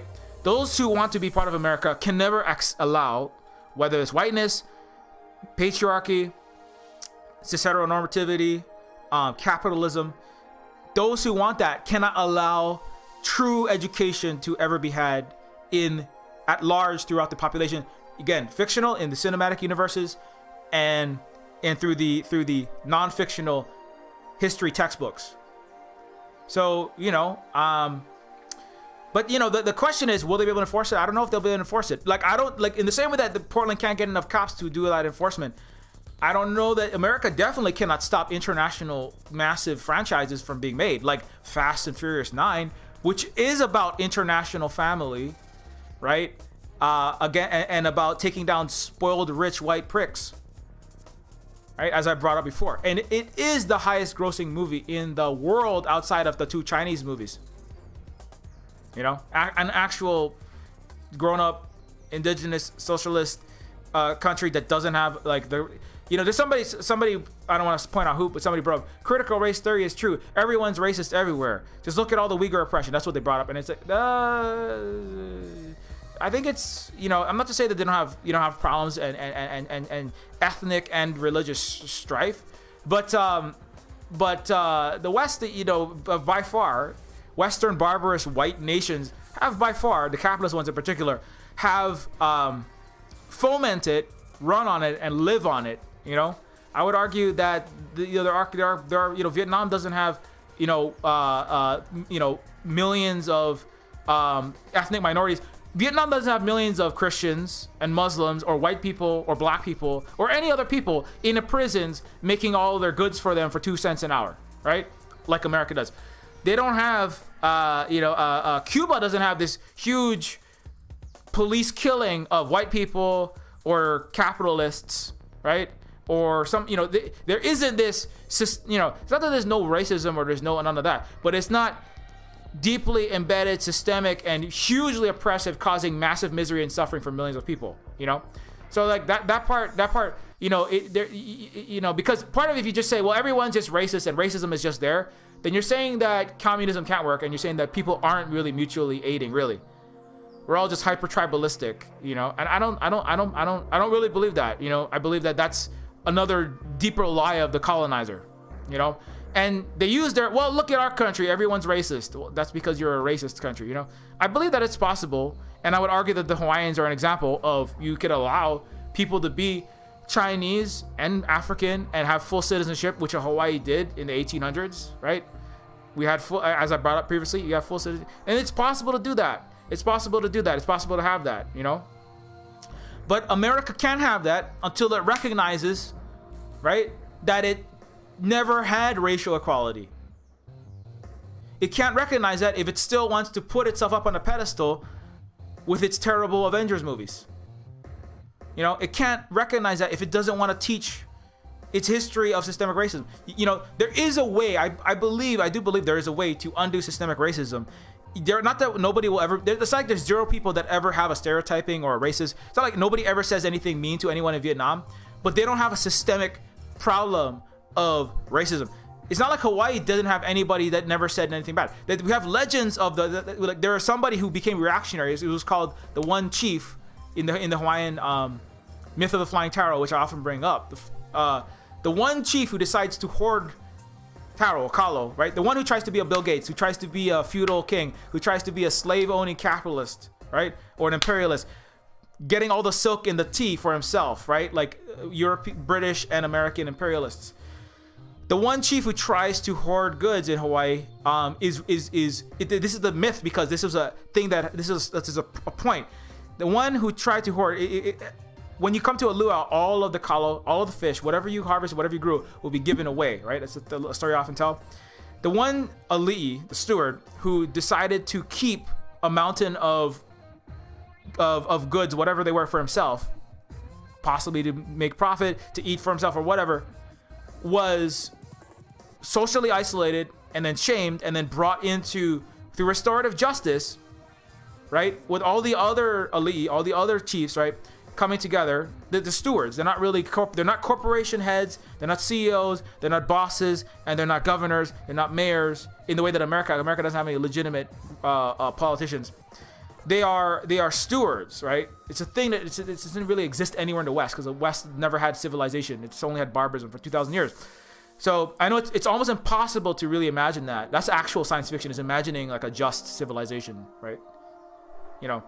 So anyways, but the one who didn't want to participate, the one ali'i, the one steward who chose to hoard anything, dollars, kalo, fish, is reprimanded and is isolated and said, you must change. We don't want to put you in exile or do something worse to you, right? It's not carceral. They don't put you in prison and then make you, okay, now you're going to plant the kalo for 2 cents an hour. No, there is no prison. It's just like, come back into equality, mutual respect, and person to person, person to nature. Aina is your big brother, right? The kalo is your big brother. Aina is your mother.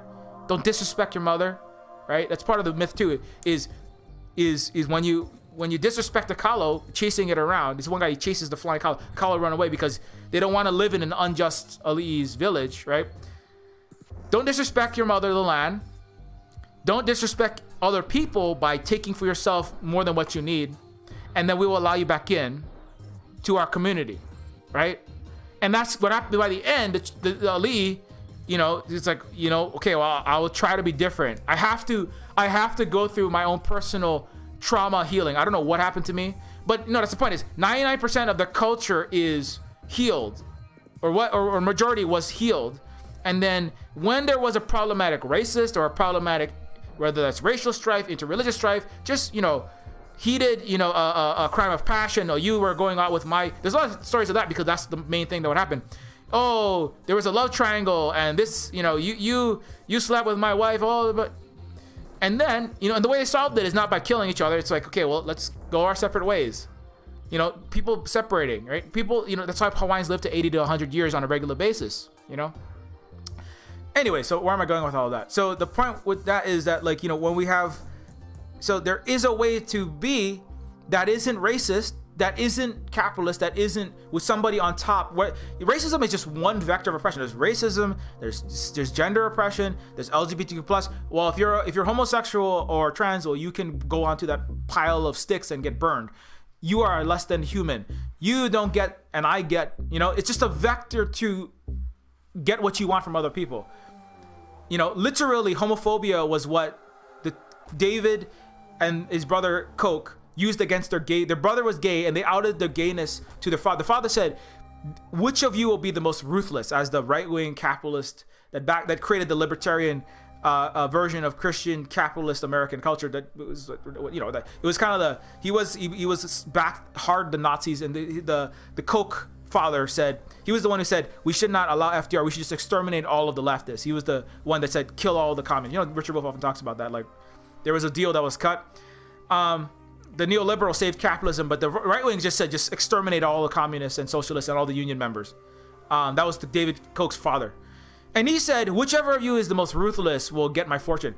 The Koch brothers outed their brother as gay to their father, and the father disowned that son, and that's how the two Koch brothers got their wealth. So gayness is a vector to get, you know, another third of your family's wealth, but it's another way to kick out and oppress a group of people, push other people down so you can push yourself on top. Hey, if 10-50% of white men are queer or gay or something, hey, less competition for me when I'm trying to stab my way to the top of this pyramid scheme called being a white farmer, medium scale agriculture worker, senator, mayor. If I out everyone as gay, they all of a sudden become disenfranchised. That's less competitors in the race to the top of the white supremacist capitalist patriarchal pile. It's just a vector to hurt other people to get what you need and what you want.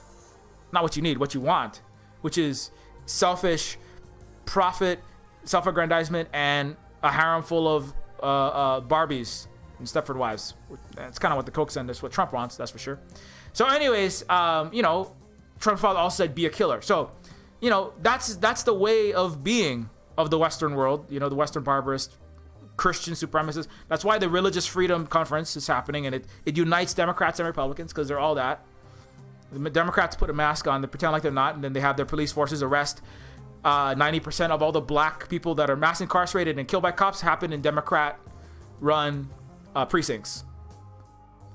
Governors are the commanders-in-chief. You know, they're the ones who run the police forces, and they're the ones who have all the cops go do all the murdering and mass incarcerating. So anyways, they're all masked on. The Democrats are much more competent at doing global fascism. It's called, right? Trump got his A-team fished out of the Venezuela. Speaking of the Suicide Squad, Trump got his A-team secret U.S. military special ops would-be coup doers fished out of the waters off the coast of Venezuela by the Venezuelan Socialist Fishermen Association. Yes, I mean literally the Venezuelan Socialist Fishermen Association. Fished. You can go over there, there's articles about that. And so Trump is a clown. Biden is a competent liberal Democrat fascist. The Democrats are much. I could tell you this as a native Hawaiian, an indigenous person who has undergone genocide, the banning of our language, and mass incarceration of our people, multiple times more, 6 times more per capita shot by white people, the highest rates of police murder and disproportionately of people of color, the highest rates of mass incarceration of people of color, and children of color in schools is in Hawaii.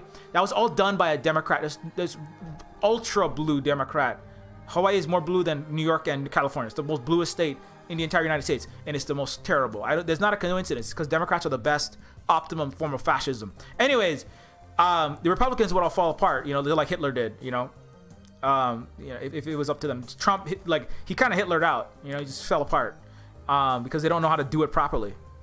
So in the 20th and 21st century, in the 18th and 19th century, you could just be mask off. But in the 20th, mid 20th, and the 21st century, you got to put the mask on because most of the world actually has some power now, and they're like, you're not gonna put up with your bullshit. I should make that clear. The reason why the Democrats are better fascists now is because it is a multipolar world where the Chinese are out of the century of humiliation. Africa is coming online. Lots of people are getting educated. In order to run an advanced military and an advanced 21st century economy, you need people with better educations. But you want to keep them as racist, as stupid, as diseducated as possible. But it's hard to do that when you need like half of the country to have degrees in avionics and science and technology, engineering and math, right? And you can't do that fully mask off. You got to put an Obama on. You got to put a Kamala on, because people that educated are not just going to fall for some pastor sermon about whiteness is greatness and we've got to kill all some N-words. They don't fall for that anymore. That's the real difference. The education level needed to run and maintain hegemony and power in the 20th and 21st century and the multipolar world are why the Democrats are more competent fascists. If it was the 1800s, the Republicans would be running everything. They were running everything. Eugenics was accepted science. The N-word was, everyone that was darker than the color of, this piece of Dell printer paper was a savage that had to be civilized and Christianized. I'm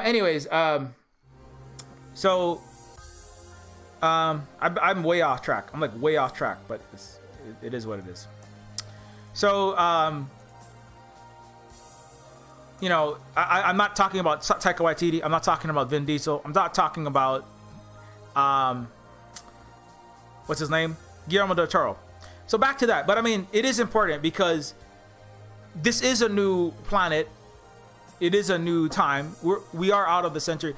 We are out of the century of humiliation. You can't just say whatever you want to say and get away with it anymore. I don't think that all of your banning of critical race theory and, trying to hire more cops and trying to, just force your way into the Middle East or into the South China Sea is going to work anymore. And you can put more masks on that. You can try to double speak and waffle your way and Democrat fascism. Put LGBTQ plus signs on your Tomahawk missiles, right? Put a Black Lives Matter on your cop helmet. Put a Indigenous Lives Matter on the side of your prison. You could put a George Floyd memorial on the side of your giant prison that's being filled up with homeless, black and brown and poor people that are losing it, the criminalized homeless. You can try to rebrand it, and that's all of the, oh my God, these liberals they're such flippity floppy. They're like squid. They're like they say one thing, they do the other thing, and then they're constantly just double speaking all the time. That's because they can't get away with what, in the 1800s, 1800s, you could just say what you mean. I want to kill people and take all their stuff and then have slaves and then be rich on whiteness, patriarchy, imperialism, colonialism, and capitalism. You could just say that. But now you have to go, hashtag Black Lives Matter in my black prison. So with all this prison slaves. Hashtag trans lives matter. Hashtag, women matter in my patriarchal, abusive, fucking chud-filled, Blizzard and EA and Activision. Capitalism is,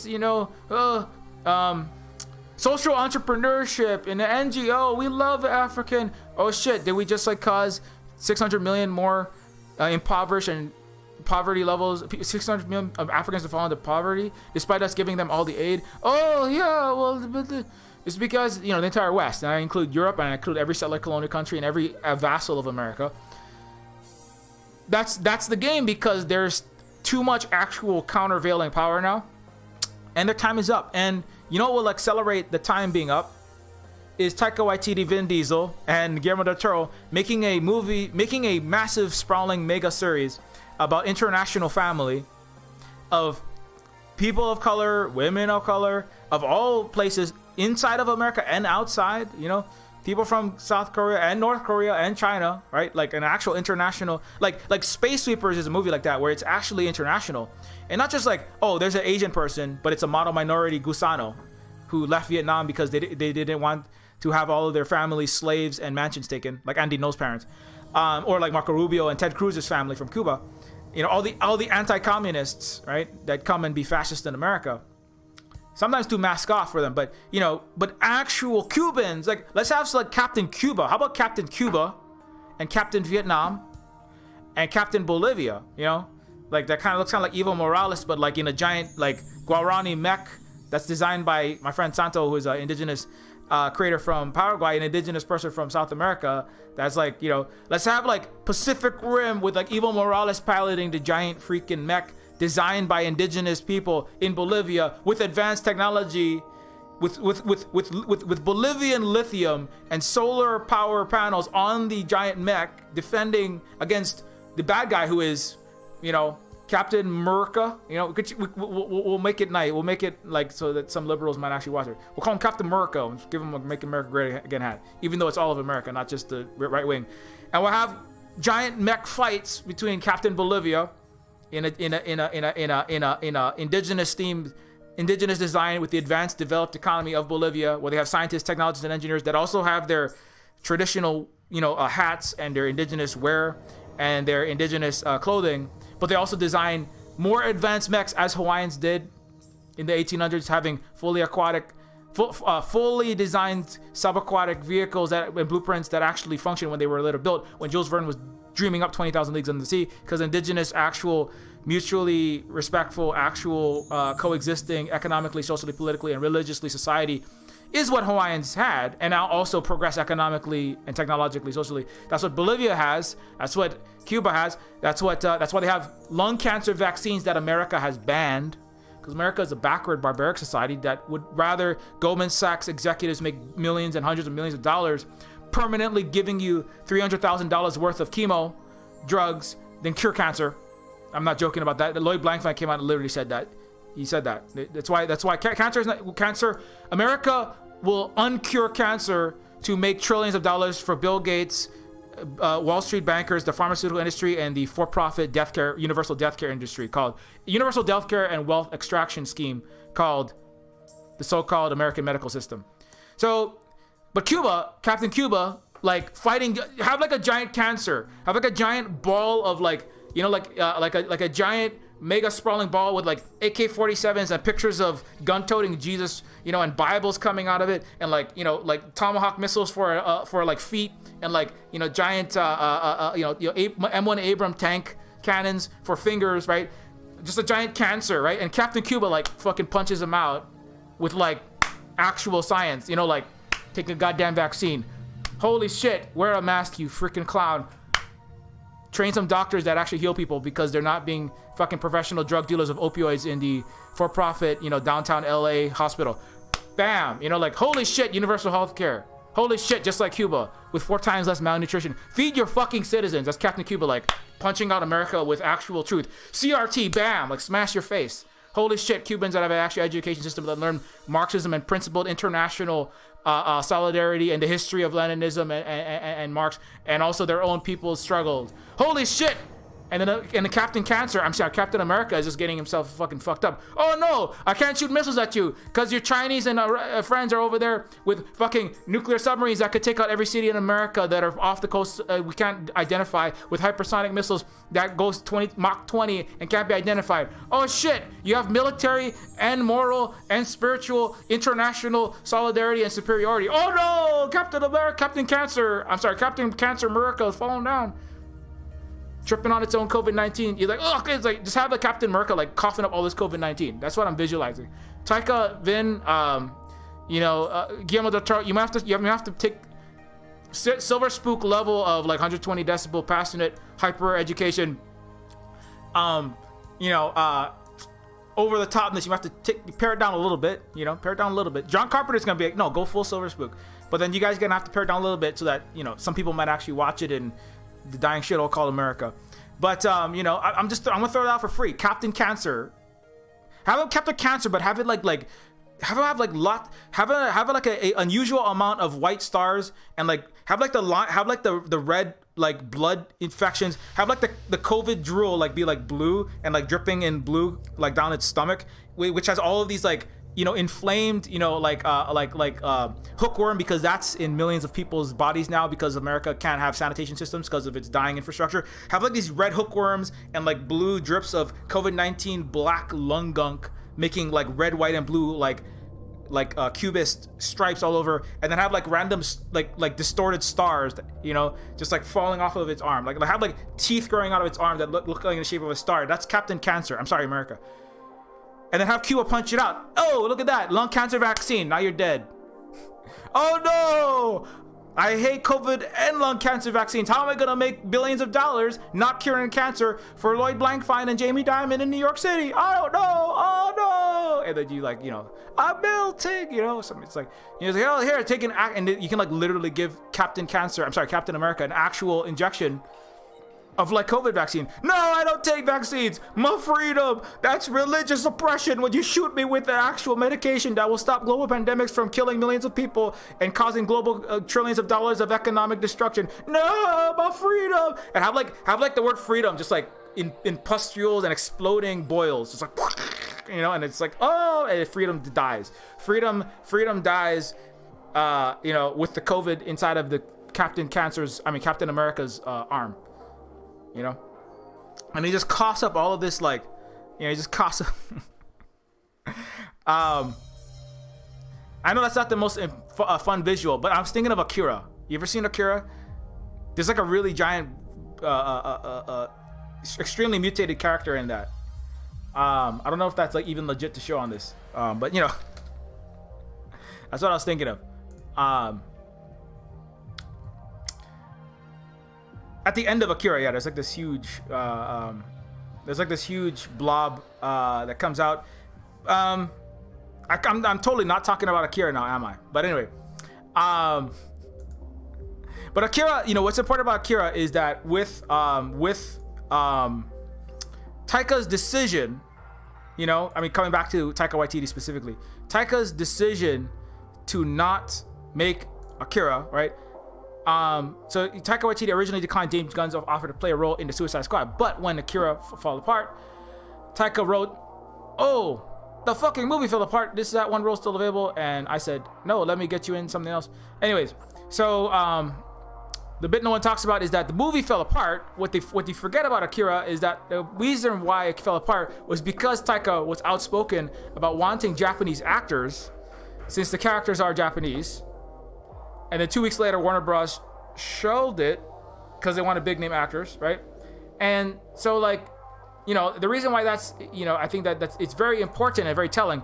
Taika is a big director. Like, people like his movies. They like What We Do in the Shadows, the TV series as well. You know, we like it at least. They like, you know, Thor Ragnarok was like, the Thors were not doing good, you know? The Thors were not doing good. I will say this, you know, just to say that I have nuance. Silver Spook isn't just fully, you know, you know, Silver Spook has no nuance, you know. Silver Spook is just over here, just making me feel. Silver Spook made me feel guilty for being white. LAPD, arrest Silver Spook. That's illegal. You can't make white people or men feel any kind of discomfort. Anyway, so Marvel movies, you know, Thor Ragnarok as they go was like probably one of the better ones. I mean, just in terms of like the quality of the movie, just entertainment quality, the Thors were not doing that good. Thor Dark World, they're some of the worst doing movies. And Taika like kind of single-handedly brought the Thor back from from Ragnarok, you know, from destruction. I mean, Hollywood like blacklisting the rest of that, you know. Like timekeepers pruning a particularly wilted and anemic branch, as they say. Taika Waititi basically single-handedly stopped Thor from, you know, being removed from the timeline. I mean, from the Marvel Cinematic Universe timeline, the one that gets made into movies anyway. And so, you know, and I think part of that is because it's Taika. who is an indigenous Maori person from Aotearoa, which is also known as New Zealand. My brother from another mother, I'm also a native Hawaiian from another Pacific island, Hawaii. But part of that is, and he has that perspective, and a lot of his What We Do in the Shadows, his other movies are very much, it's very Jordan Peele-esque, in the sense that, like, it's a person of color looking at a racist, capitalist, kind of screwed up, shitty, countries, and going, and ways of being, and going, yeah, let me try to make a movie that just hints to some white people, right, about how fucked up this is, without, let me see if I can get them to watch it and laugh with me, right? Let me see if I can watch them. Maybe I'll make a horror movie. Very smart. John Carpenter knew that early on. I make a horror movie, but then also have like little biting satire and the humor in it. I see if I can get them to think about how deep the whiteness and the systemic racism and all these other things actually go, and it's systemic inequality and economic inequality. Let's see if we can get them to, white people to understand racialized capitalism. That's a lot of Jordan Peele's humor. That's us. That's Get Out. Right? Get Out, which is literally about, I voted for Obama twice. Some rich, white, liberal Democrat actually, like, literally having black bodies being enslaved through transcranial, like, consciousness transference, right? Putting white minds with brain transplants into black bodies and taking over black bodies and using them, right, as a mask, right? So Jordan Peele has a lot, and Taika Waititi's, like, movies have a lot in common with that as well. Not quite as overt in the things that I've seen with What We Do in the Shadows, but What We Do in the Shadows is, some of it is comedy that rips. It's that satirical, like, Douglas Adamsian sort of, in the kind of Britishy sort of Douglas Adams,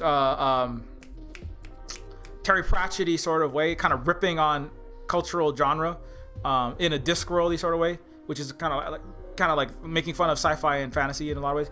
And Taika, with What We Do in the Shadows, is like kind of like roasting the vampire genres, right? Whether that's the I'm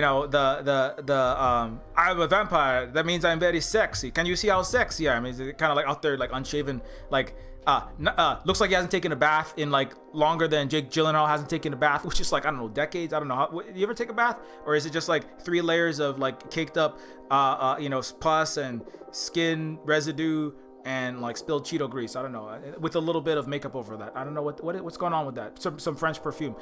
The French invented perfume because they didn't want to take a bath and they're all smelling disgusting people that smell like the inside of a skunk's ass. Anyways, so when you're in, making your movies, Taika is thinking about, how am I going to make people laugh, but also kind of try to address some things that I want to address, but I still want audiences to show up. Anyway, so Thor Ragnarok, also, like, if you watch Thor Ragnarok very closely, there is an underlying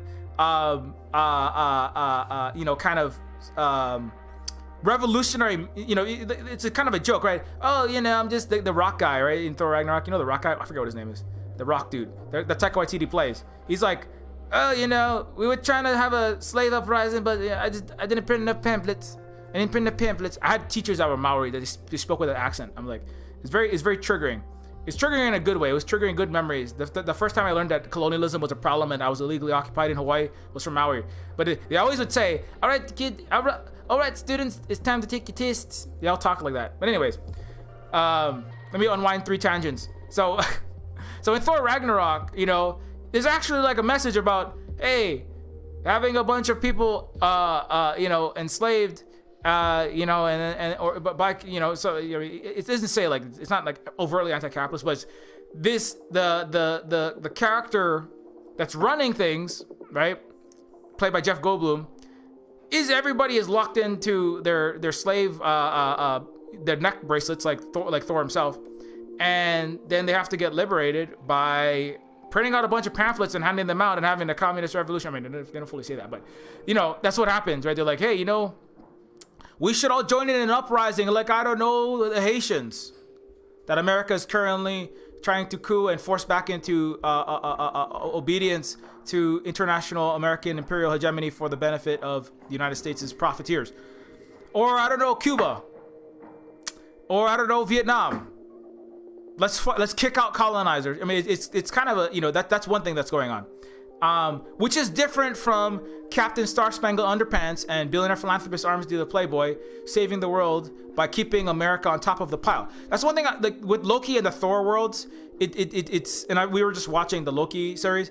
It's some of the least bad because it doesn't take place in the real world. I mean, it doesn't take place on Earth with Earth countries and Earth militaries and Earth military industrial complex like the U.S. military that's always in anything with Captain America, definitely with Falcon and Winter Soldier, definitely in the Avengers. Anything with Iron Man, it cannot but not involve glorification of Elon Musk, Jeffrey Business Kitty, Gates, the Waltons, and billionaires flying into rocket ships, burning the entire Earth's climate, and laughing at all the homeless people, right? You can't watch those movies without cheering for a literal freaking Koch brother arms dealer crossed with a Gates or a Musk or a Bezos, because that's who's a good guy. Remember, Iron Man gives his life. Jeff Bezos flew to space so he could have a cowboy hat and celebrate like barely touching the exosphere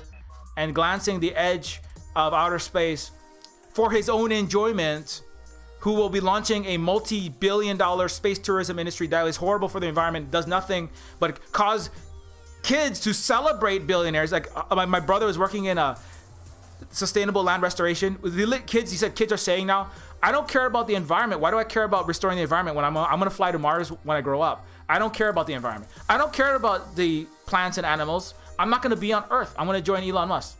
Kids actually believe this stuff. So, you can't, and so, like that kind of film, it always is going to have very deeply problematic, fucked up politics and reactionary. It's going to diseducate or condition people in a negative way to be temporarily imbalanced billionaires, to love capitalism, to love, and to look up at the great, the rich, the white, the man, and just be a CrossFit vest entrepreneur bro and try to make your money, right? To join Jeff on Mars. Fuck the Earth. Let's all play Hunger Games. We're winning the Hunger Games. The golden ticket isn't you get to go on, a fictional, science fictional SNL with the anchored by Stanley Tucci in like really cool flaming swan dresses. No, the real life Hunger Games is, if you win, you get to go to Mars and be in a beautiful palace with AI and crypto coin shaped, golden chairs, and you can have all your Android Aibo robot dogs just being cool nerd toys for you, and all the women will be stuck for wives, just like Elon Musk, who said men going their own way is awesome and red pill when his wife was giving birth, Grimes. And that's what winning the real world Hunger Games is. I'm gonna leave Earth. I'm gonna be as capitalist as possible, make all the money that I can, fuck everyone, get in my spaceship, get off of this planet, burn it all.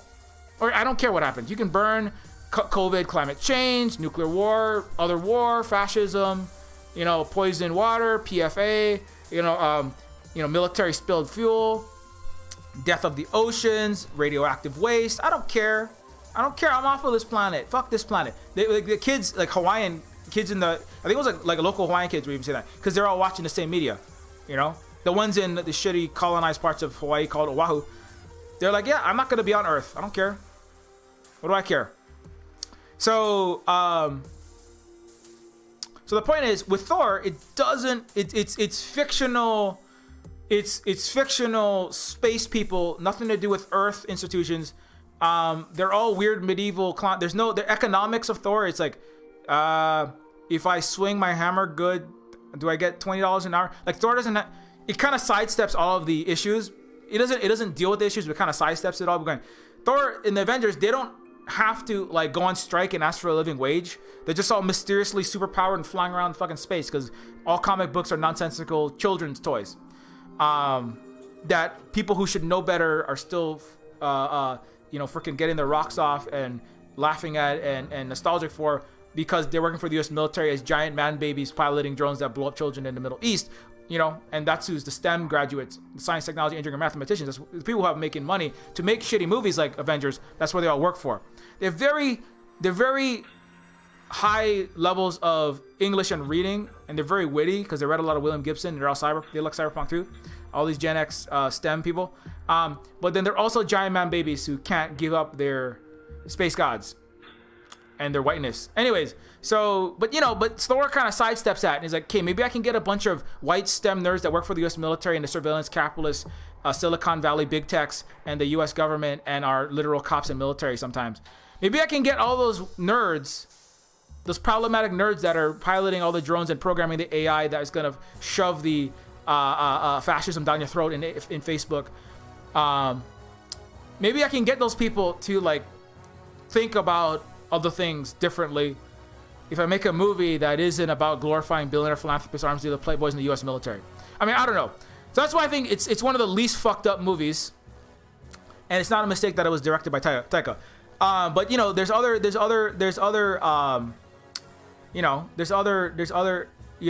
and I think that if he had his say to make whatever he wanted, I don't think he would make Thor. I think he'd probably make a movie that's about the indigenous gods of New Zealand if he could. I mean, of Aotearoa, right?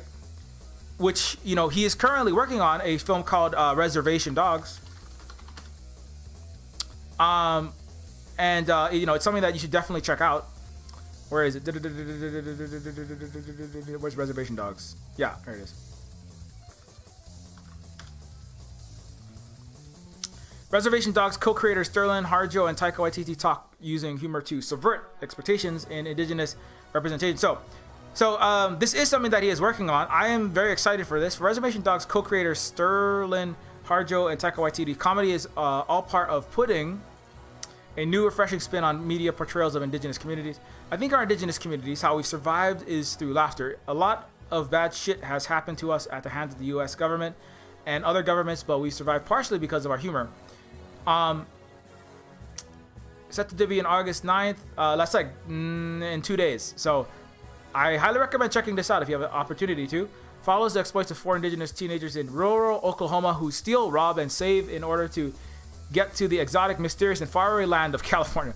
Harjo and Waititi kick off the conversation sharing that humor was always at the center of the project, which takes inspiration from their own experiences growing up in different indigenous communities. Harjo is a member of the Seminole Nation of Oklahoma, and Waititi is of Maori descent. All of the stories that we tell were funny. They were never sad and depressing, which are the only stories that ever get told about Native people. So I think that's, a lot of things that are being said are things that I have say and I think strongly about.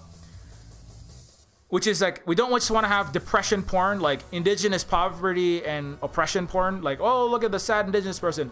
Let me feel some white savior guilt for you. That's one guilt that I'm like, hey, that maybe we don't need that much of it. We don't need this kind of like, we don't need the white savior stuff.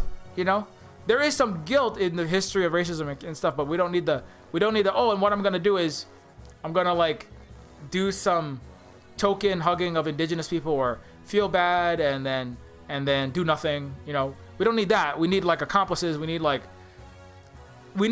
actual concrete development, and actual concrete sometimes resources for sure, and not just like a little token aid that has strings attached to further impoverish us in the long run. And but important is that we see stories for Native people and for non-Native people, all that are not just about the sadness and about the suffering. All the stories that we shared from when we were growing up, they seem exactly the same. Similar uncles in our communities, aunties, and family members. We both grew up with pop culture mixed in with our own culture. I mean, Waititi added. If you know me, that is definitely the case.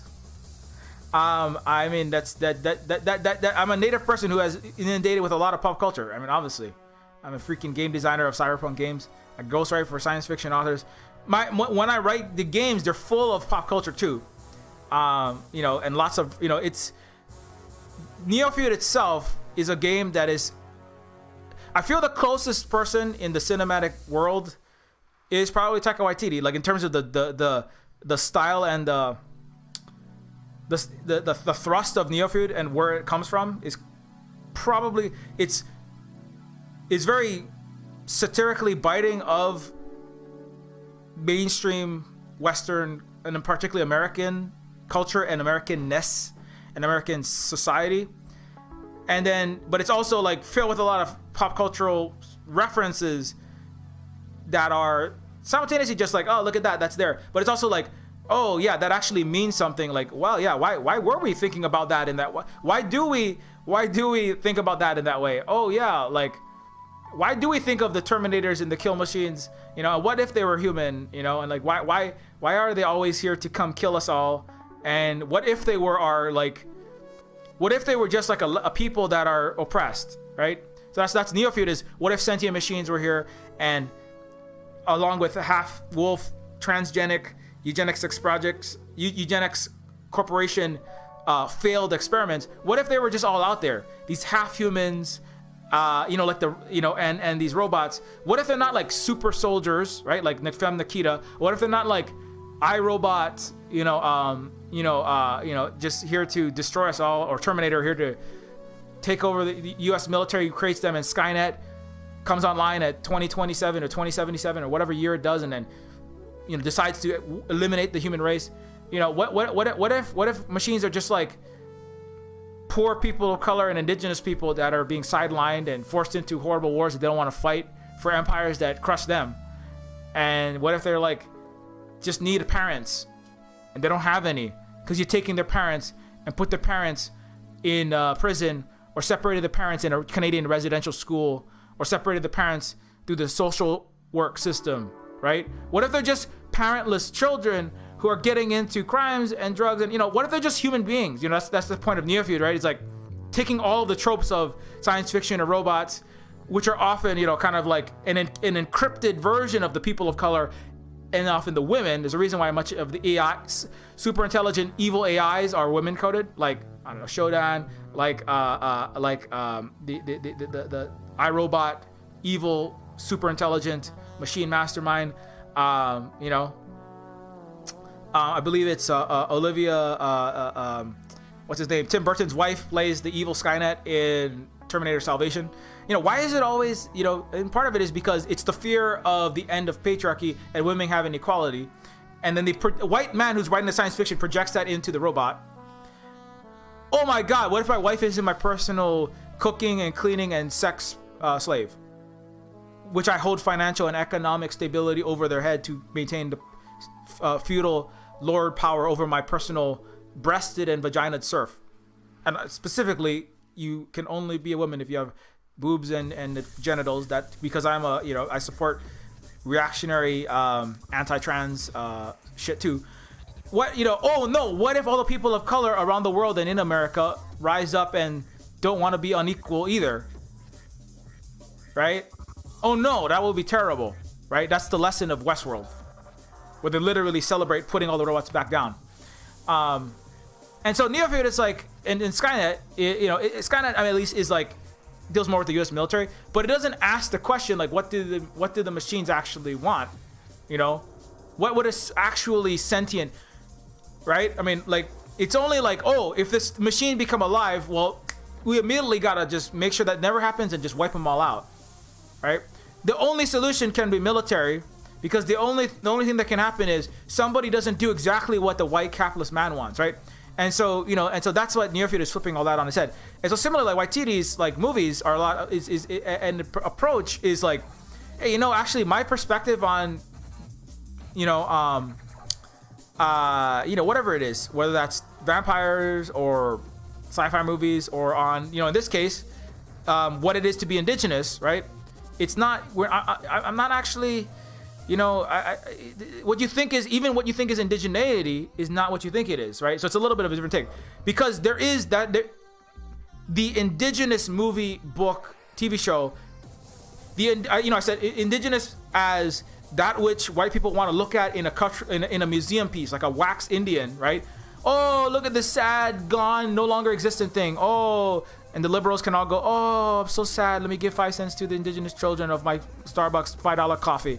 Oh, look at that sad Indian gone now, not here anymore. Oh, let's ignore the DAPL and all they're asking for rights and fucking repatriation of the stolen colonial blood money. No, I'm not giving you any money. You're not even there. You're just sad and gone. You're sad and gone. And also, if you don't practice your indigeneity in a hut, in your hula skirt, exclusively that way, only growing at subsistence level, your food needs. Not that there's a problem with that, but you gotta practice indigeneity. No electric moccasins, only old-fashioned moccasins. You gotta dance the powwow. Practice your indigeneity the way I want you to, which is undeveloped, which is still in poverty, which is being drunk all the time. Practice your indigeneity the way the white people want you to, or we're not going to watch your movies about indigeneity, or we're not going to donate money to your indigenous cause, or we're not going to come to your casino, because you got to say ho, and you got to look like I want to see the Indian, I want to see the white version, the version of Indianness for white consumption. And if you don't show me that, I'm not going to look at your thing, I'm not going to give you money, I'm not going to support the funding of your game like Megan Byrne asking to have an advanced indigenous Anishinaabe Cree city with native letters and wording on neon signs and electric moccasin raves and advanced indigenous technology in Toronto that's not run, in a big city that is fully sovereign and controlled by indigenous people, right? Where they're just living their lives with air conditioning and pop culture and watching all the movies that they want, playing whatever StarCraft they want, but then also making their own StarCrafts that are about decolonization. And Megan Byrne it was a neo-noir indigenous cyberpunk adjacent game, and the government said no, that's not indigenous. Indigenous is when it looks like you gotta be like hugging a tree, you gotta be like in the woods just gathering some berries. Make a game about gathering berries, okay? Make like Pokemon Indigenous, just gather the berries, okay? You you can do that. But anything other than that, you gotta be in a way that the RCMP and the Canadian government can easily stomp onto your land. You have no economic power, and so we can easily strong arm you into our social work system, into our school system, and we can hold your chiefs hostage by giving them access to housing with clean water, because y'all live in boil water advisory. If you ever develop yourself to a point where the indigenous people in Canada have actual sovereignty and you can say no to Canada, you have the economic power to say no to Canada. If you talk about that future, we're never gonna give you that, because what we need you to do is die, or just go away when we need to drill under your land, take your oil, take your shale, take your tar sand, take your trees, take your rubber, take your resources, take your people, take your women for your missing and murdered indigenous women, so that white maskless chud fucking fossil fuel drillers can rape and then kill you. That's what happens to a lot of these women.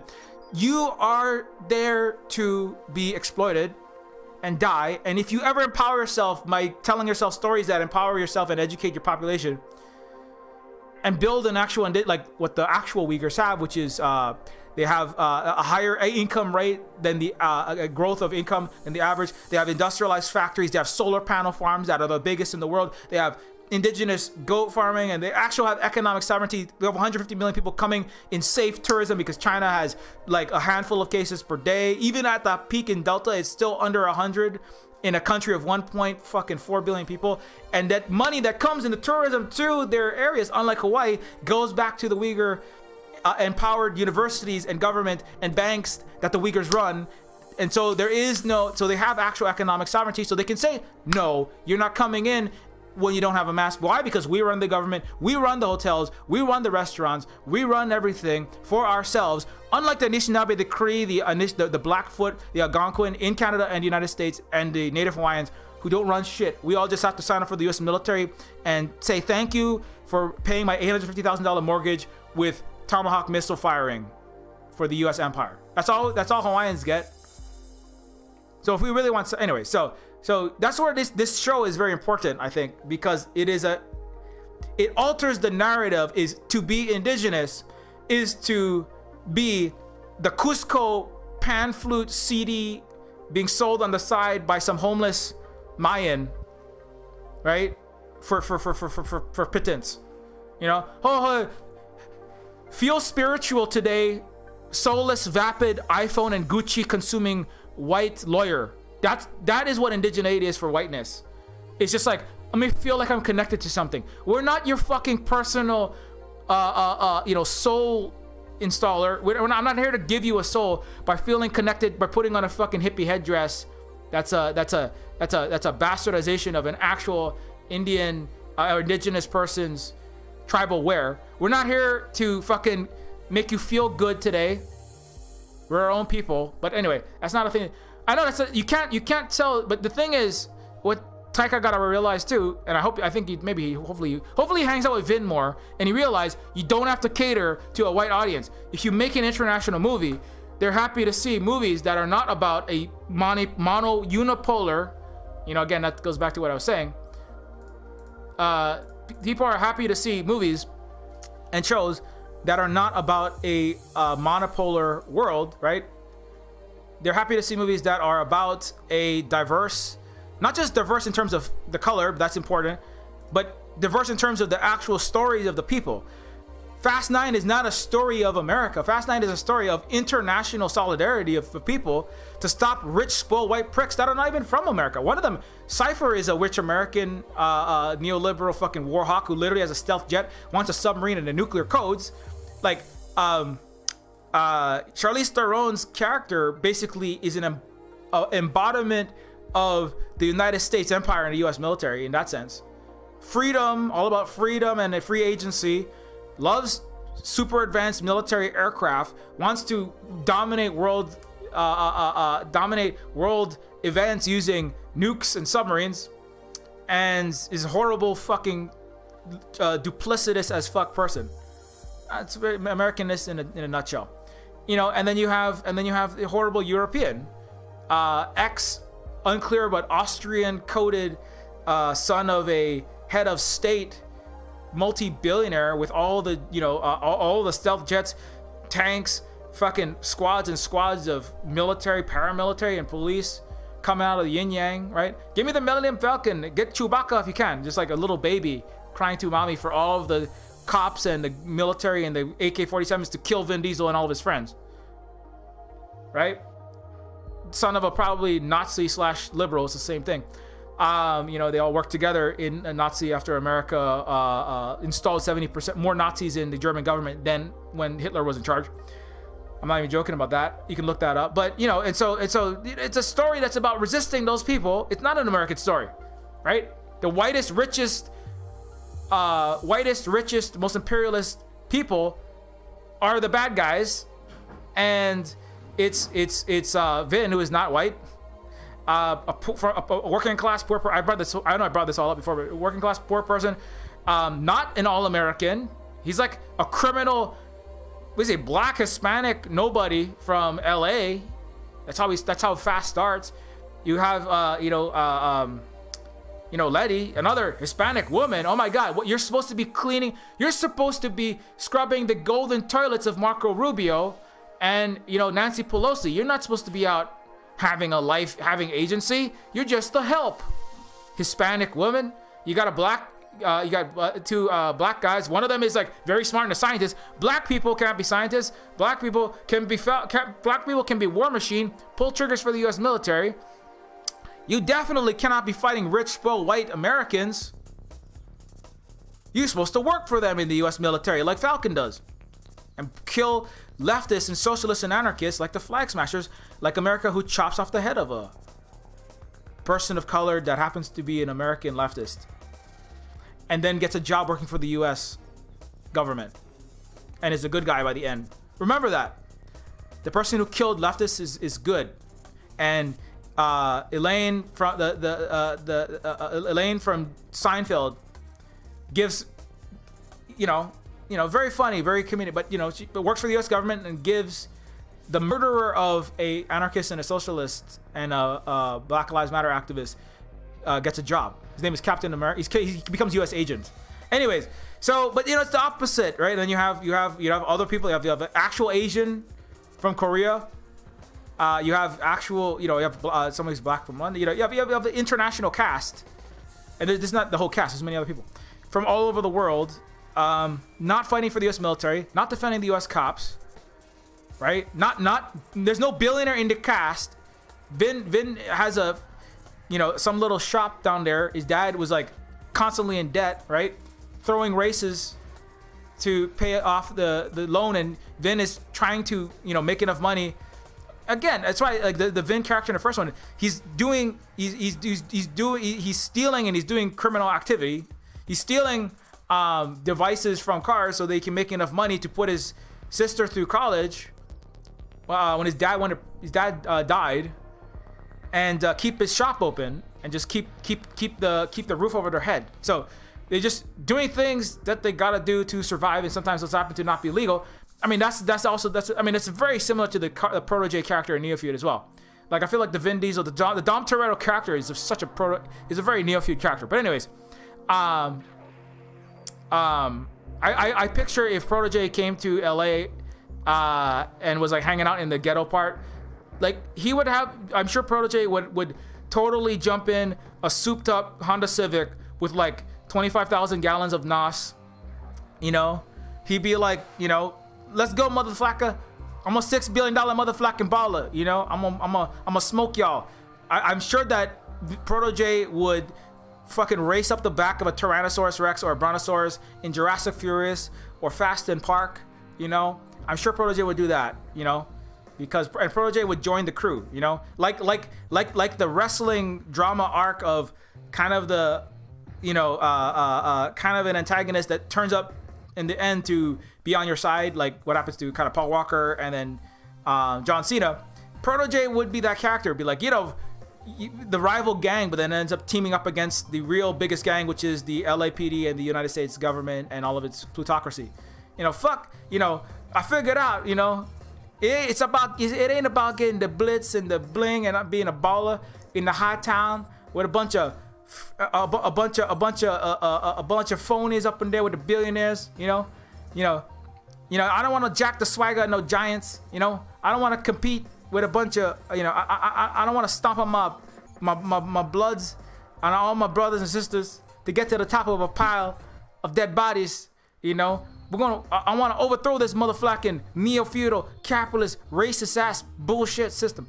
You know, that's what Protege would have, like a big speech. I picture he would have a big speech, and then they like fucking ride up two Jurassic Park dinosaurs, get into probably a spacecraft. You know, to top the spacecraft in Fast 10, you gotta have like a Starcraft, like have like a actual Millennium Falcon come down, pick up Protege because he's gonna be in there because I'm gonna cut a deal with Vin and Taika and Guillermo del Toro, who are all gonna work together on Fast 10, and he's gonna like drop Protege, like, you know, who's gonna use his like mind control abilities and time warping abilities to like literally slow down, you know, like just to slow down time, and then have like a giant, you know, Star Destroyer reactor core, like just like go into full critical mode by, I don't know, warping in the superpositor, and Talos like fires his blaster into the, you know, the reactor core, and then, you know, that's how, you know, that's how you're gonna top Fast 9, is you have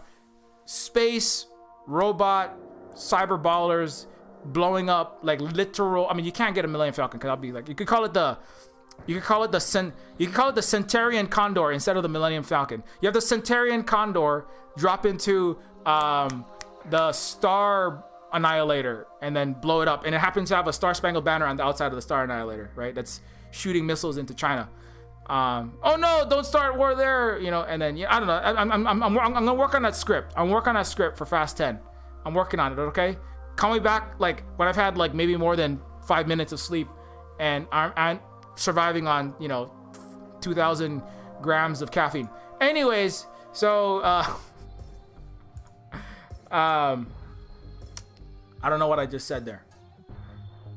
The important thing though is that, you know, like there is we need to have more movies of indigenous people, of non-white people, not just involving a token. You know, I went on a whole stream about that with Kim's Convenience and with what Anthony Mackie said about, right, 98% of the Disney movies and all the Hollywood movies that he's been in, he said 98% have been white people, producers, directors, funding, etc.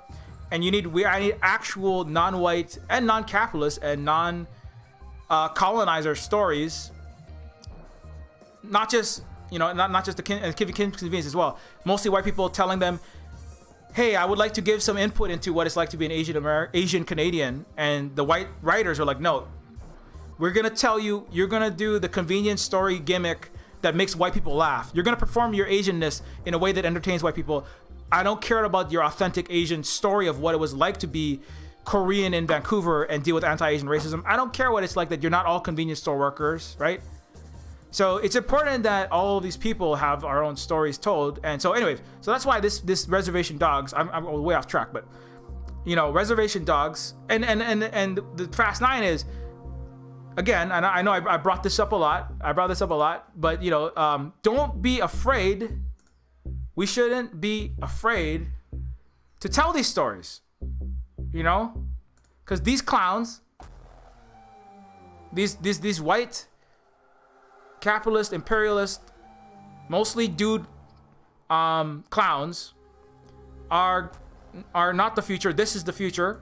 And I bring this up. I made an actual infographic with very advanced. I spent about $30,000 of the Silver Spook production value coffers on this. It's like I paid like 2 gnomes to do this. They work extremely slow. You know, it wasn't David. It just took me a long time to put. I'm just kidding. We don't have $30,000 for any kind of marketing. Chinese movies, number 1, Hi Mom, 822 million. Detective Chinatown. Well, because again, why do I bring this up? Because why? Because the excuse that they gave to why Taika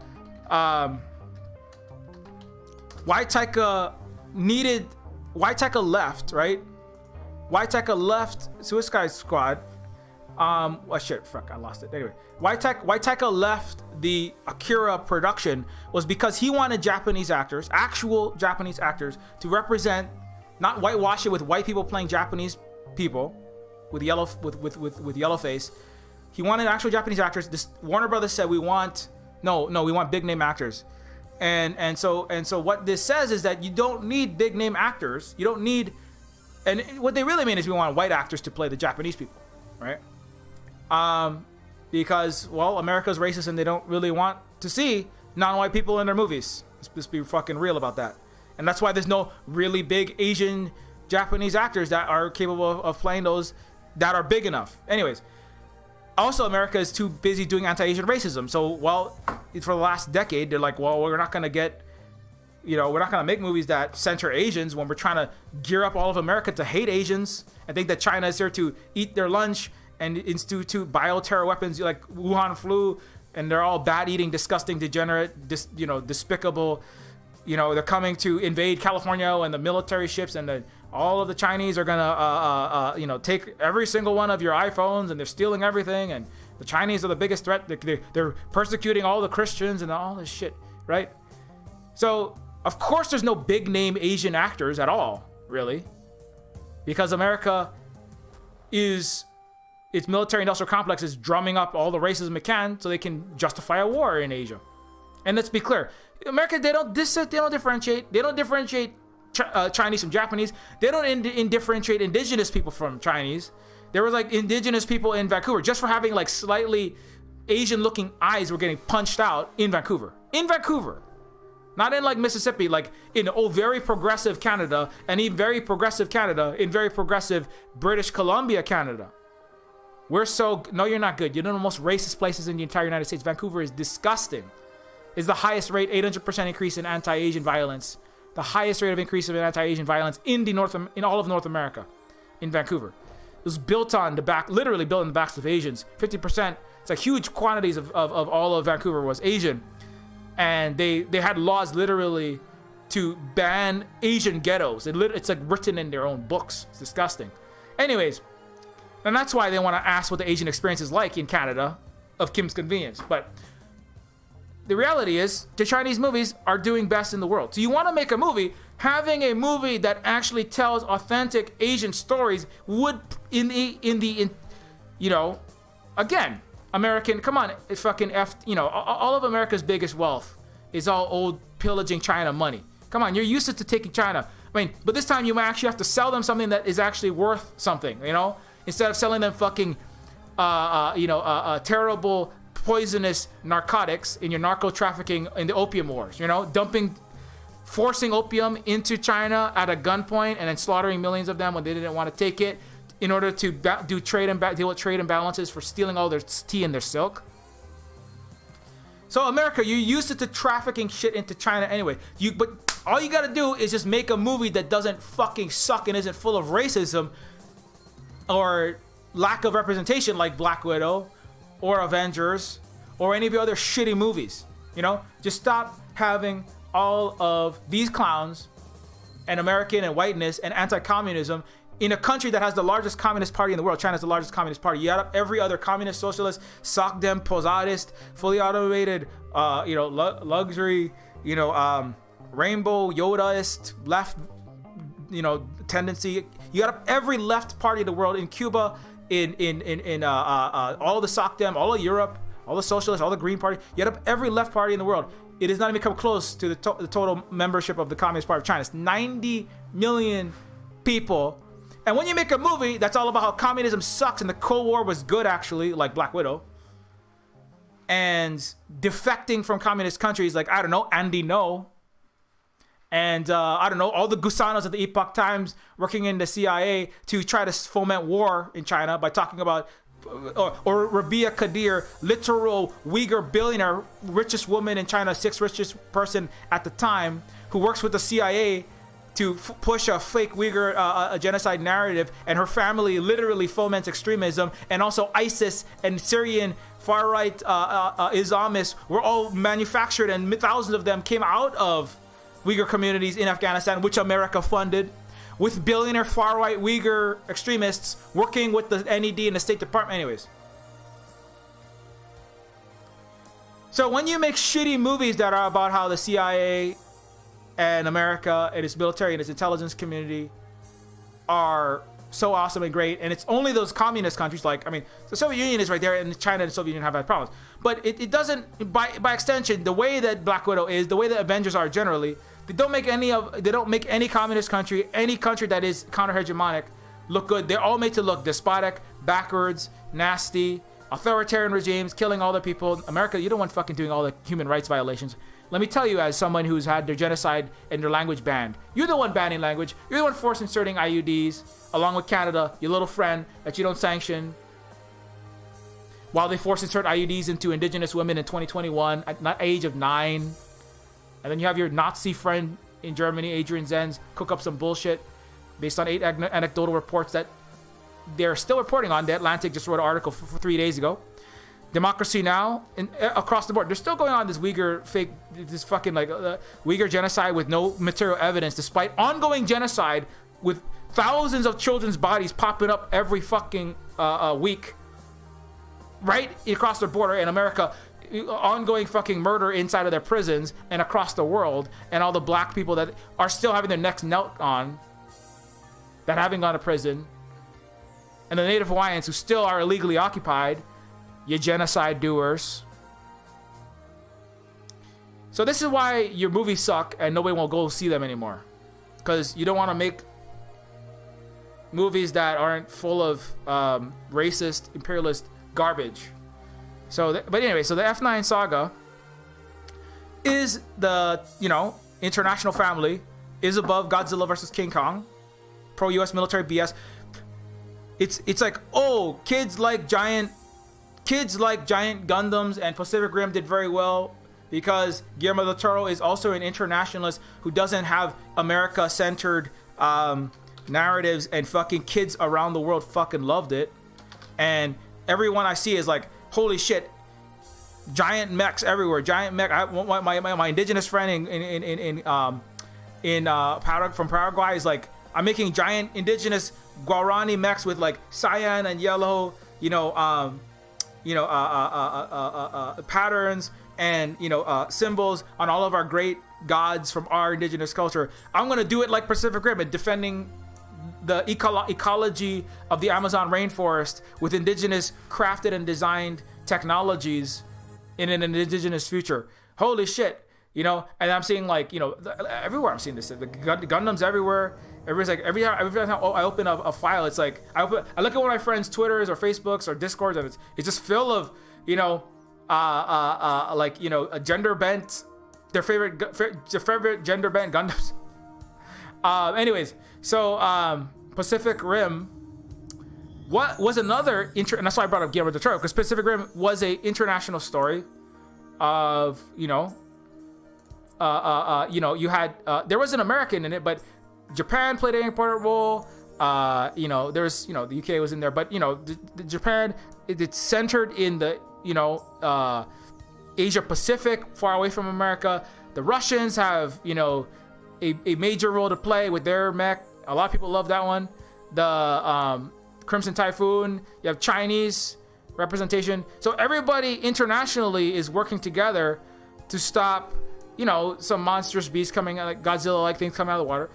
And Godzilla is a reference, of course, back to American imperialism and Japan's 100,000 people plus that died in Hiroshima and Nagasaki needlessly in a Asian slaughter by white imperialists. It's called the United States nuking unnecessarily Hiroshima and Nagasaki, and then people still going, well, they deserved it. Fuck those J slurs. To this day, which is also, that's another reason why Akira. That's what Akira was about. It was actually, Akira it involves. Let me see if I can find that one. I want to tie that one in there. Akira, like Godzilla, was a movie in which a leader of a biker gang, who acquires telekinetic abilities, eventually threatens an entire military complex amid chaos and rebellion in sprawling futuristic metropolis of Neo Tokyo. So the rebellion against what? Right? You gotta ask yourself. Ghost in the Shell, in the very beginning, Motoko Kusanagi kills an American politician who is trying to steal a Japanese company's head, and says, "What?"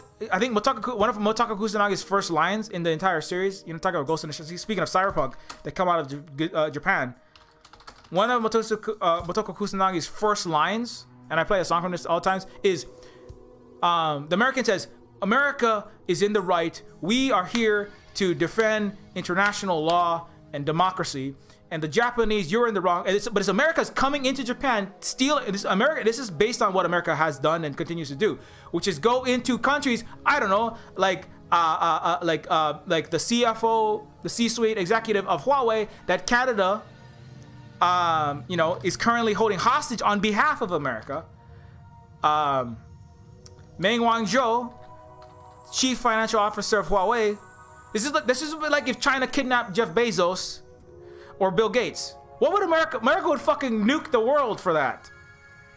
America would start shooting missiles all over the South China Sea in Taiwan if China did that. But America is okay to steal the executives, high-level leaders of other people's countries. Also, Huawei is what? Huawei is a worker-owned cooperative, by the way. It's a hui with democratic 98,000 worker owners democratically deciding what to produce, how to produce, where to produce, and what to do with the profits. Richard Wolff's always talking about. Huawei is a giant worker-owned cooperative. That's another reason why. So you're taking a socialist country's socialist worker-owned cooperative's leader fucking hostage with your vassal puppet Canada on behalf of America illegally. And on bogus charges of what? Violating sanctions against Iran, violating imperialist aggression, and the killing of people, thousands of people who died because of your sanctions on Iran, which is why they can't get medicine. People dying from COVID-19, people dying from treatable cancers and diabetes because they, don't have access to their medicines. They don't have access to basic medical equipment and ventilators. That's what Meng Wanzhou is being held for violating your illegal murderous sanctions. So anyways, but that's, if you read Ghost in the Shell closely, that's a big part of Ghost in the Shell. It's like, and Motoko Kusanagi says, what freedom? What democracy? And then kills the American, shoots him through the head and his head explodes in a tangle of like very anime stylized, unraveling wires and blood and guts. So if you don't like gore, we go watch out for that. But she assassinates an American leader who's trying to do an imperial action against Japan, and saying that we're just bringing freedom and democracy to Japan. Not that Japan has its own problems, but I mean it is also been under it is what a lot of its entities within it are doing the bidding of the United States, particularly now against China in the Quad, ringing it in. But there are other people in Japan that were like, actually, we don't want We don't want to participate in this. Why are you just doing whatever America says? I would ask the same thing of the Hawaiians. Hey, Hawaiian government, some of which are, you know, their family that's in heritage of Hawaiians, why are you working for the U.S. military, right? Why are you doing the imperial colonizer's job for them? Well, I got $2.5 million condo in Waikiki, and I got $600,000 a year. And I get to go to Vegas and hang out. I bought a Tesla.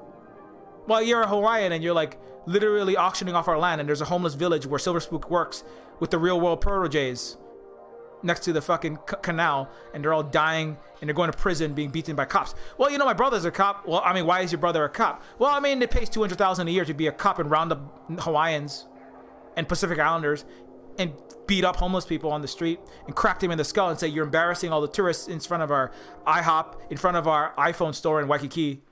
So goes to the show, like that's actually one of the main backstories in the Japanese cyberpunk that's lost on Americans, because Americans are a bunch of clowns, and even the nerd cyberpunk lovers are a bunch of sellouts to the U.S. military themselves and the police, who LARP being a punk and resisting corporations and mega corps and tyranny with their Motoko Kusanagi girlfriend and waifu, but they don't actually ever want to act on any of that, and they never will, sadly. I try to guilt them into it though. So again, Neofeud is teaching to Silicon Valley artificial intelligence and adversarial network programmers for Facebook and the F-22 Raptors. And they're trying to get them to stop program Raptors to murder Chinese people in the future and Vietnamese in Vietnam 2.0, which is what Kamala is going to bring back to Vietnam. Right? Let's bring back to Vietnam. What are you going to bring back to Vietnam? Right? Harris promotes bringing back. So I try to convince American top tier programmers who love cyberpunk, hey, you should be guilty because you work for General Walker Koch Jobs. You're a murderer. You should quit the U.S. military programming, the STEM. You should stop being Iron Man. Stop trying to be Iron Man. Stop making drones and designing them, coding them. Stop manufacturing content by having algorithm push up Breitbart and far-right media and Facebook so that we have global fascism. Stop working for the Silicon Valley giant big techs that work with the U.S. military. Stop doing that. You know, so I'm trying to guilt those people in the way that functional cyberpunk, when it does its job, it should make people think honestly about the reality that they live in. But Harris is too busy over here. So this is what you're going to do when you work for the U.S. military. You're going to go do Vietnam 2.0 and slaughter some more innocent Vietnamese people. Oh, you can be an accountant for them as the contractor. They're accounting for a subcontractor that's designing the steel that's going to go into, or the parts that are going to go into the Raptors, into the new USS fucking Queen Victoria fucking warship. Britain, what are you wasting all your money on warships to go send them to the South China Sea and into Ukraine? What the fuck are you doing? You don't have any money to take. People are starving, eating like 3 sad pieces of potatoes. You know, austerity has killed 100, 200,000 people, and your COVID's killed another fucking 100. It's worse than America per capita. Britain, what are you doing? What are you doing? Like Canada, being a vassal of the empire. That's what Britain's doing. Sending its warship. Britain said it's spending billions of dollars to build warships to send to the South China Sea to threaten peace and stability in the area. What the fuck are you? Anyways, America is back. That's what Vietnam sees when America says, when Kamala comes to Vietnam and says we're back. That's what Vietnam sees. You're gonna kill 1 million of us, bomb us back into the Stone Age, bring Agent Orange and fire, incinerate all of our schools and our hospitals, and poison all of the rice paddies and give us 100-year half-life of birth defects because of toxic waste that you've dumped here? Is that what you're gonna do? Is this what America's back means? So anyways, so so that's Ghost in the Shell, and and Akira. That's a major backstory in Akira that is lost. Not that a lot of people who have know Akira now. They're older, but young people are discovering it. I would say that. They're going back and figuring out, oh shit, is that what Akira was? I mean, you go back and watch it again. That's a part of what the chaos and the problems that are happening is there's always this kind of undercurrent in the Japanese cyberpunk that's like, what are we doing still a vassal of the United States?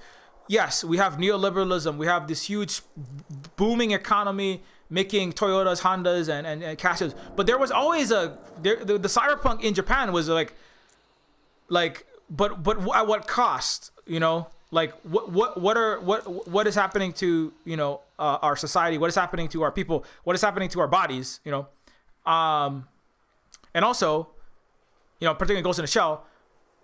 Why are we allowing ourselves to have a lost generation and be destroyed by America, right? You know, like, why are we doing its bidding, right? Why are we letting U.S. military and U.S.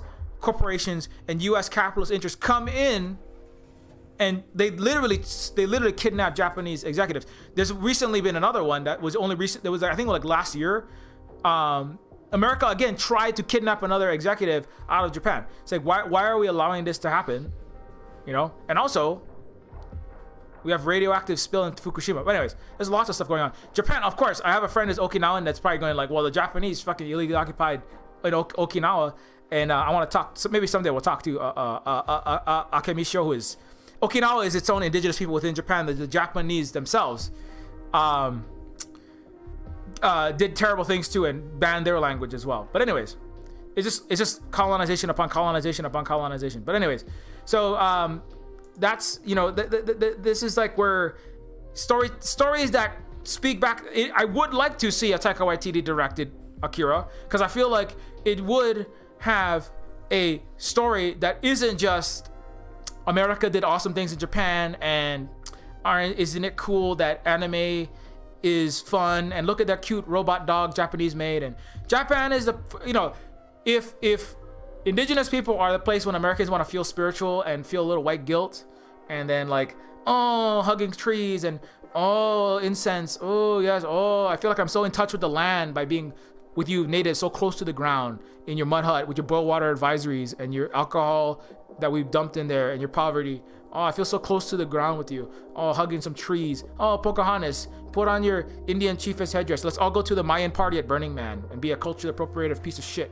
That's what indigenous people are. The Japanese are, oh, Japan. That's where all the cool, fun stuff comes. That's where all of the Pokemon and all my fun toys come from. Oh, in San Francisco, you know, it's like, you know, Big Hero 6, you know, I shouldn't throw shade at Big Hero 6, but it's that place that Californian tech nerds like to go and think about, or not go, which is like, I go Shinjuku and I'm William Gibson. I'm gonna go culture appropriate a bunch of Japanese shit, throw it inside of my books, and it's a lot of fun. Even though Vancouver is built on anti-Asian racism, let's not ask the Japanese what they actually thought about their actual.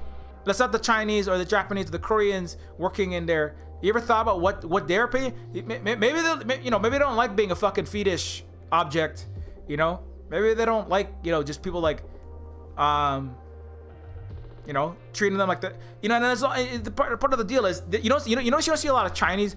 China actually has more advanced technology than Japan now, but you don't see a lot of Americans going, oh, China, that's where the cool phones come from. Oh, there's lots of cool there's Chinese pop stars, there's Chinese rock stars, there's Chinese virtual art stars, there's Chinese, you know, robot. They have more advanced. The entirety of Shenzhen port fully automated, the most populous, the highest multi-$100 billion traffic port in the world, fully robotic, fully automated. You don't see a lot of Chinese robots still, do you? You know why? You know why? Because Japan has done imperial U.S. capitalist bidding for decades, and as long as they do what America wants and let their executives get kidnapped, America will blast, because that's who controls what the nerds want. Is the actual people who control the computers, the internet, the TV, the airwaves. It's not a mistake that all the tech nerds started salivating about the Japanese culture, and you know, and oh, Pokemon is so good. Yeah, it's just Niantic and the CIA use it to figure out a way to control and take all the data that they can out of your fucking pocket and your GPS location, and literally direct paths of life into ice cream stores or into this CrossFit, you know, or out of that one with Pokemon Go. It's a CIA operation. So, you know, this idea that Japan is the cutesy nice place where the cute stuff comes from, as long as Japan is America's little puppet like Canada. and the military-industrial complex and defender of capitalism. China is not, because China is where Wuhan flu comes from, all their bat-eating disgustingness. China is backwards and authoritarian. You know, you don't hear about the Okinawan genocide, do you? No, you don't. Well, the Uyghur, oh my God, the Uyghurs that have better healthcare than you, the Uyghurs that are like not drinking poisoned water like you, the Uyghurs that don't have COVID-19, the lowest cases of COVID-19 in a country that has 1,000 times less cases. It was in fucking Xinjiang.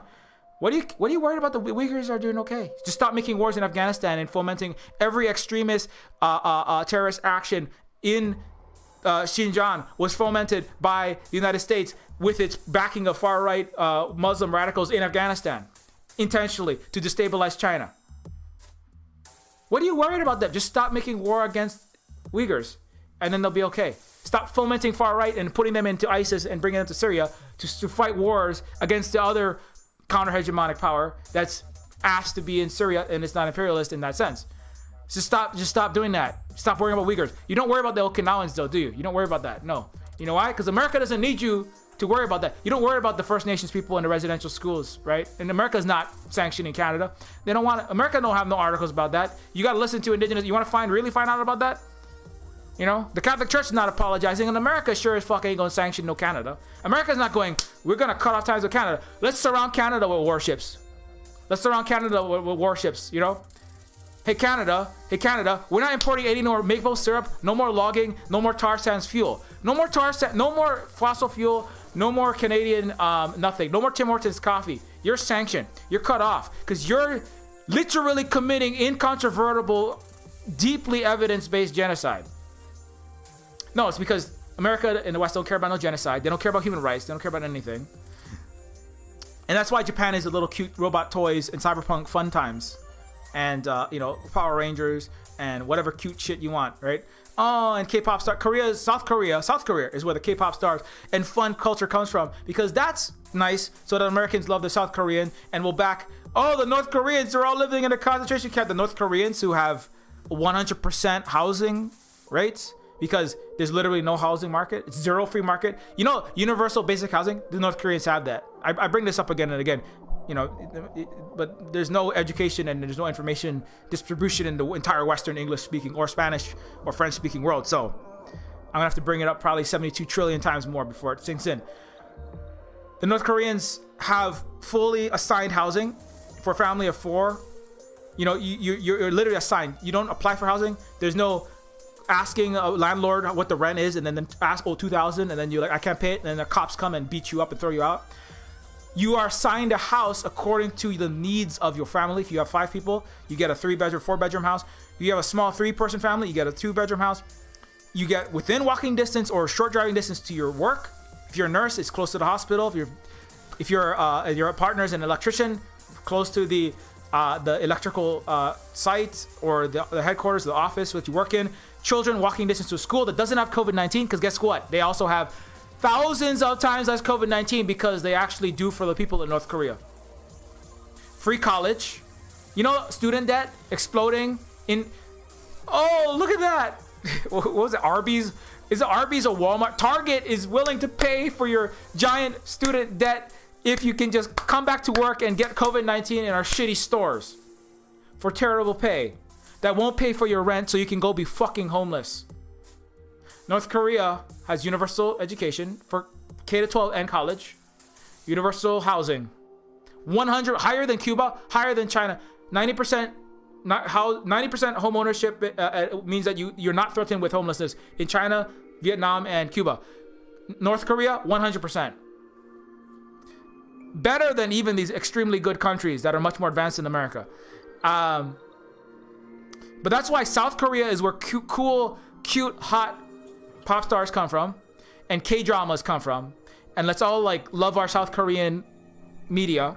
And North Korea is where sadness, death, authoritarian regimes, Kim Jong nuclear something, people eating rats, starving, authoritarian regime.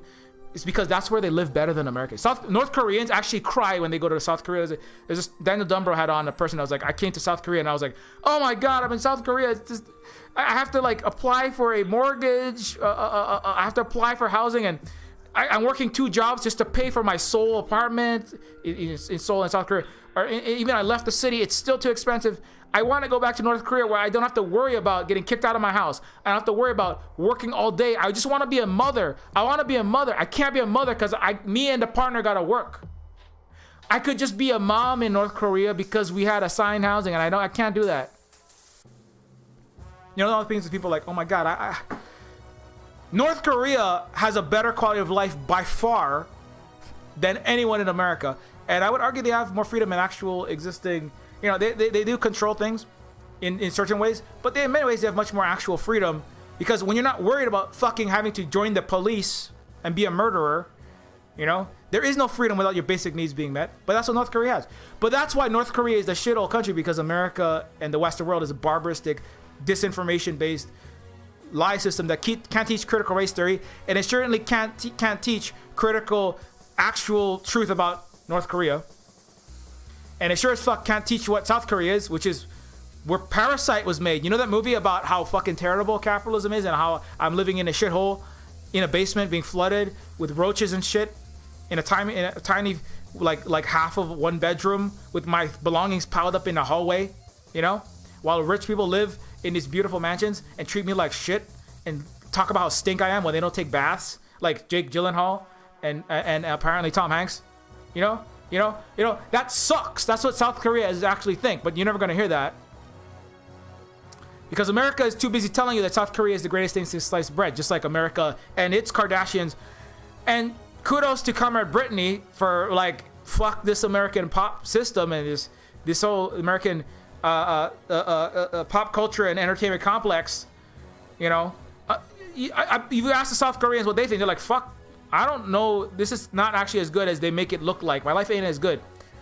You know, I'm kind of with Comrade Brittany. South Koreans' capitalist American puppet entertainment complex is kind of abusive, just like America's Brittany abusing capitalist American complex. And fuck both of these systems. So anyways, but that's why, you know, that's part of why Japan is where Japan is. And that's why everybody, you know, despite China being more advanced than Japan, you're never going to hear that. It's because it's whatever America wants you to think about whatever country in the world they're trying to destroy and overthrow. Whatever country is actually doing so. If it's not a one-to-one, but if America, it's not like every single country, but like if America says this country is absolutely horrible and it's an authoritarian regime and everyone's starving, it's probably because they actually have actual freedom, equality, democracy, actual socialism, actual healthcare, actual housing, actual education, and they're actually principled and they're standing up for what's right in the world and have resisted. If America says fuck this country, they could have captained that country. So if America says Cuba is a terrible regime, Captain Cuba is an actual good guy. If they say Vietnam is a backward shithole shanty land where who cares about it, Captain Vietnam is the actual good guy. Captain China and, you know, Captain North Korea. Every other, but if it's just Captain America, all of his friends are the evil guys, and they should never have any more movies made about themselves. You know. So you know, that's, I know I've said that probably like multiple times, but it does, you know, people need to know that, and you don't have to take my word for it. You can go do some actual research on that. You don't have to take everything that I've just said at face value. You go look this shit up. Don't look it up on Reuters. Don't look it up in your Facebook friends articles. Don't look it up. Try to look it up with some, you know, look. You can Google it, but try to look down the list. Don't look at the first thing that comes up. Because when you say do your own research, the thing is, well, I did my research. I looked at a Jordan Peterson or a Joe Rogan article, and that's what it said. It said racism is a lie, and America's not a racist country. That's what it said. So I mean, it is hard. It's hard to do that kind of research, but it is important. Anyways, it's now 1:34. I gotta get off shortly. So that's why I think Taika will do a good job with Akira, if it ever gets made. I don't want Zack Snyder to direct Akira. Please don't. No. Zack Snyder ruins. There's a video by Michael Saba called Zack Snyder Ruins Everything. He is not wrong. And so, you know, but, you know, like, we do need. I'm very much, again, back to this. I was way off the thing. Way off my topics, but. indigenous stories, back to the indigenous stories and non-white people stories and other stories told from the perspective of those people. Non-American stories told by people that are non-white and also not in America. So, because you can be black in America, it's a different experience to being black in Uganda. Or being Asian and Chinese in America is different from being Chinese in, Xinjiang, in Beijing or anywhere else. And being Chinese in Hong Kong, to be clear, and in Taiwan and in Shanghai is different from being Chinese in another part of the mainland. It's a different experience, which is where most of China is, and it has been the least colonized. Being Hawaiian in Molokai and being Hawaiian in Big Island on the east side is different from being Hawaiian in working for the U.S. military in Oahu or working for a hotel resort. It's a different experience. It's a different people. I know that I just had my Hawaiian family visited from Oahu. They are so different. They're much more liberal. They're much more colonized, in many ways. Some of them even defended the genocide. They said Canada didn't do genocide against indigenous people. That's how colonized they are. That's like, it's very different. So those different also within the cultures, peoples are not monoliths. And so these different perspectives within them have to also be heard. And because part of the thing is, if indigenous, those nice natural people that are back to they're just living in the trees like little nabi, like little happy little elves in the woods, and little fairies in the woods. I just want to go back to that is a damaging stereotype that is making them into a monolith, making them into a monocultural thing that they're not. That's not who they are. I mean, yes, the indigenous people have much culture and much knowledge and wisdom about living sustainably and living equitably with people and planet. But that's not all who they are. So Taika Waititi's point is, all of the stories we share from when we were growing up, they seem exactly the same. We had similar uncles and brothers, dramatic paintball scenes, homages to Quentin Tarantino, cheeky jokes. This is about Reservation Dogs by Taika Waititi and another director. Indigenous superstitions series moves far away from the often somber and stoic depictions of Native Americans. So this is about Reservation Dogs, a series by Taika Waititi coming out very soon, in 2 days. As is often the case with stories about marginalized communities, projects can play so heavily on hackneyed stereotypes and cultural cliches, or even end in devastation for the Black, Indigenous, and people of color characters. We don't I gotta get the thing on my throat because this is an important sentence. Now, we don't want to tell stories like that. We don't want to depress people. Let me see if I can do it in a Taika Waititi accent. Now, we don't want to tell stories like that. We don't want to depress people. There's so much humor in our communities, so many jokes. That's not the accent. I can't do it. I have to listen to a New Zealand accent that I can do it. There's so much humor in our communities, so many jokes, what Taika Waititi said. All they want to do is see us riding whales, talking to the trees, playing flutes on mountaintops, and talking to ghosts, and learning something from our grandmother. To subvert expectations is such a powerful thing. So, like that, I mean, that's what I'm talking about, right? That is the stereotyping of what an indigenous person is, what they're about, what their narrative is. Riding whales, talking to trees, playing flutes on mountaintops, talking to ghosts, learning something from our grandmother. And that's something that Taika Waititi does very well, of course, in What We Do in the Shadows, in Thor Ragnarok. From the all-indigenous writers' room to the all-Native American starring cast, Reservation Dogs makes space for talent that has often been left out of the narrative. Though the series takes inspiration from common experiences on the reservation, Harjo, who is indigenous in America, shared that the show's humor can open up a new world for non-native watchers. Citing a character that spoofs the stereotypical image of a long-haired, shirtless Native American man on horseback, Harjo said Reservation Dogs allows audiences to laugh at and learn from their own, possibly problematic, perceptions of indigenous communities. It's letting non-natives into the room and going, look what you thought we were, and then we're showing all this other stuff. They laugh, and then they laugh with us. Harjo said it is actually honoring our past too, because we actually were like that at one point. It's poking fun at the stereotype and acknowledging the truth in that, and also allowing non-native audiences in on the joke. So, this is why I say, I think, it's like Taika's style is very much, it's postmodern, not postmodern, it's not really the right word, but it is postmodern. If modernism is white capitalist patriarchal hegemony, right? In a certain sense, it is. It's if it's there is the one right way to be, and it's Christian, American, and it's white, and it's being a man or worshiping a man. Then postmodern, not in the way that it has come to mean, sort of, but it is critical race. Critical race theory, right? Is there's not the one narrative, and we must all, right? Critical race theory comes from legal theory. There is one true court case.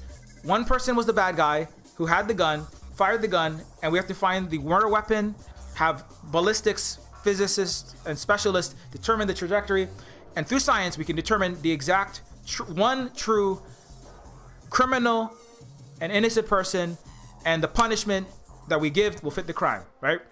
That was, and critical race theory comes from critical legal theory, which was people of color trying to counteract that narrative, saying, wait, but if court systems disproportionately and often unjustly sentence black and brown and non-white people, maybe it's not that there's just one right verdict, but there are one narrative that is America and whiteness and goodness, and being the good guy and the bad guy means this thing. It means cowboys and Indians. It means whiteness, right? And being the bad guy means being white, suburban, not taking baths but putting on lots of makeup and wearing perfume like you take a bath.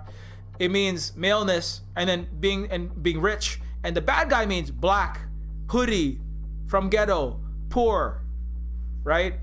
Don't talk proper English, right? That's criminal, right? And also history of slavery and colonialism, right? And so critical race theory says there isn't one monoculture, singular. It's just cultural imperialism. In a certain sense, there's one narrative, and we have to find the truth. And the court system is the ultimate arbiter of truth and justice. And the critical legal theory said, no, there's two. They got kicked out of the university system. The United States, and I argue often, the university system is part of imperialism and colonialism and racism. It is racist. Anthropologists that back Canada's genocide speak to that. The huge numbers of Canadian professors of anthropology that are suggesting that Canada is innocent in genocide, saying we did not do anything terrible to indigenous people. The university professors. So anyways, critical race theory came from, well, we're not going to get any headway in the legal university system. Again, law is not neutral. If it's taught in America to brain poison disinformed Americans, it cannot, and it never is, and it definitely cannot be just at all in a place like America. And they got kicked out of the legal academic institutions. They went to the social and cultural studies groups, and that was where critical race theory comes from. Critical race theory, critical feminist theory, critical literary theory, which is where cyberpunk comes from, is about saying, which is postmodernist, is kind of going, maybe it's not that there's one narrative. Maybe there's the white narrative and the pro-American narrative and the male narrative and the rich narrative and the capitalist narrative, and then there's the black and then there's the poor narrative, and then there's the women's narrative saying, hey, actually happy women are not just submitting to their men and listening and doing whatever daddy and husband wants. Maybe that's your narrative, and I have another narrative. It's called critical feminist theory. Critical race theory is like, hey, maybe this narrative that I'm the bad guy because I'm black and I'm poor, and you sentencing me, and you can historically see this, maybe it's not because justice was the person that was the killer or the criminal rightly got to prison. Maybe it's that you have an alternate narrative, and these narratives are in constant struggle, right, between the Black Lives Matter and all of the right wing and parts of the liberal groups. We're in counter narratives. And the banning of critical race theory really confirms that. It's like, it's a war of narratives. It's like, no, you will not teach the narrative of black or people that want to support actual racial justice. You will not teach critical race theory, right? It's actually saying, just the same way that the university said, you will not teach critical legal theory because that does disrupt whiteness, patriarchy, and capitalist domination. So anyways, so having these indigenous narratives is like, okay, your narrative is that indigenous people are gone and they're just like hugging their trees, talking to grandma, riding whales.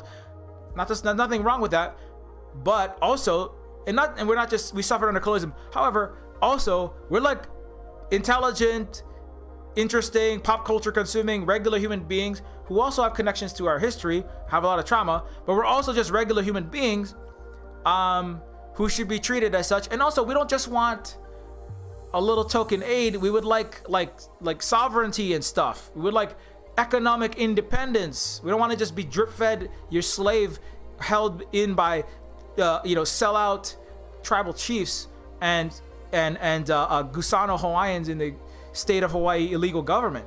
We want, I would argue that Taika had to really throw behind this with the clout, to throw behind this against the Hollywood propaganda industry to get this thing all made. Because I will tell you what, I have lots of indigenous friends and game developers and other people who have worked on TV shows who have said, no. You're going to tell indigeneity the way we want you to tell it, which is you can ride whales, talk to trees, play some flutes on the mountaintop, talk to some ghosts, okay? Talk to Pocahontas' dead ghost, and then learn something from grandma, okay? Make my liberal hippie SJW niece, who's gonna, one day I'm gonna get her into law school and she's gonna be a neoliberal defender for Goldman Sachs. Mark my words. You're gonna entertain our little hippie, black sheep relatives. And that's it. You're gonna make some liberal yoga class going fucking crunchy mamas in California feel spiritual. That's it. No talking about actual liberation. No talking about your actual humanity. No talking about how you're actually equal, actually and fully modern in technology and would like more technology like water purification systems. No talking about that. So I think it's because I've seen it happen. I've even seen it happen even from Native Hawaiians. The Gusano ones, that it makes me sad in my own family. They're like, no. We're not making an ancient Hawaiian village. Hawaiians don't do, I was actually told, Hawaiians, we're not going to do virtual reality technology. We're not going to have entire simulations of our ancient Hawaii. Hawaiians don't do advanced computer work. Actually, basically, that's what they said. They said, we're not going to fund your project. I was told that by other Hawaiians. The ones that sell out to the United States Empire. I was like, and all the, this doesn't look right. This doesn't look good. And also you're not my nephew, so I'm not gonna. I mean, it sucks.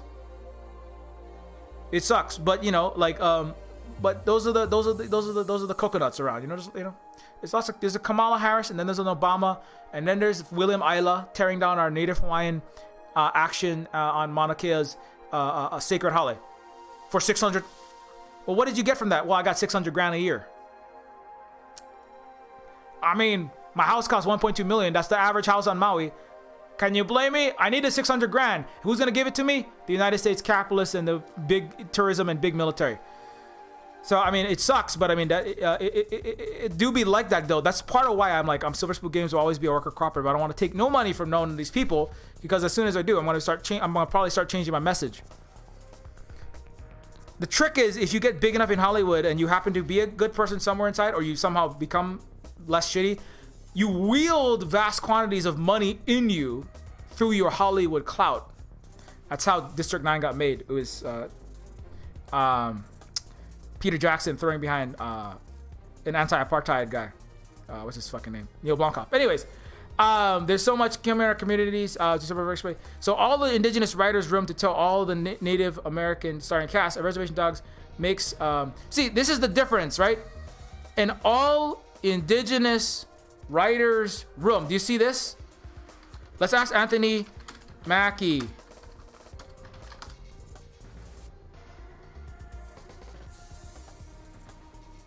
So, what did Anthony Mackie say about diversity at Marvel? Right? Again, I know we tried it, but is it compare and contrast how movies that Anthony Mackie and Marvel movies have been made in versus how Reservation Dogs is being made, or Kim's Convenience. Anthony Mackie said, with Marvel, I really think that most companies, they feel like they're doing what they should be doing. In no way, shape, or form is it enough. My big thing is you put your money where your mouth is. You can't cast a black dude as one of your main superheroes and not expect him to have that conversation. It's in my DNA to have that conversation. It's a huge opportunity for me to be part of the Marvel universe, so it's my job to make sure that the Marvel universe is as good as it can be. Anyone who's big in our industry, if they have a party at their house, their party is 98% white. If you go to their office is 98% white. and that reflects their reality. Now look at this, right? Or let's Kim's Convenience, who is going to be in the Marvel Asian superhero movie, by the way, but I don't know how good that's going to be. We'll see. I don't know if Marvel's going to get his shit together, and Disney and the U.S. Hollywood industrial complex generally, but racist storylines in Kim's Convenience. So this is mostly almost all Asian cast in Kim's Convenience, right? And what they said was Liu, who is going to be in the new Asian Marvel superhero, also decried the lack of creative input available to the cast members, saying, "It was always my understanding that lead actors were the stewards of character and would grow to have more creative insight as the show went on. This was not the case in our show, which was doubly confusing because our producers were overwhelmingly white, and we were a cast of Asian Canadians who had a plethora of lived experiences to draw from and offer to writers."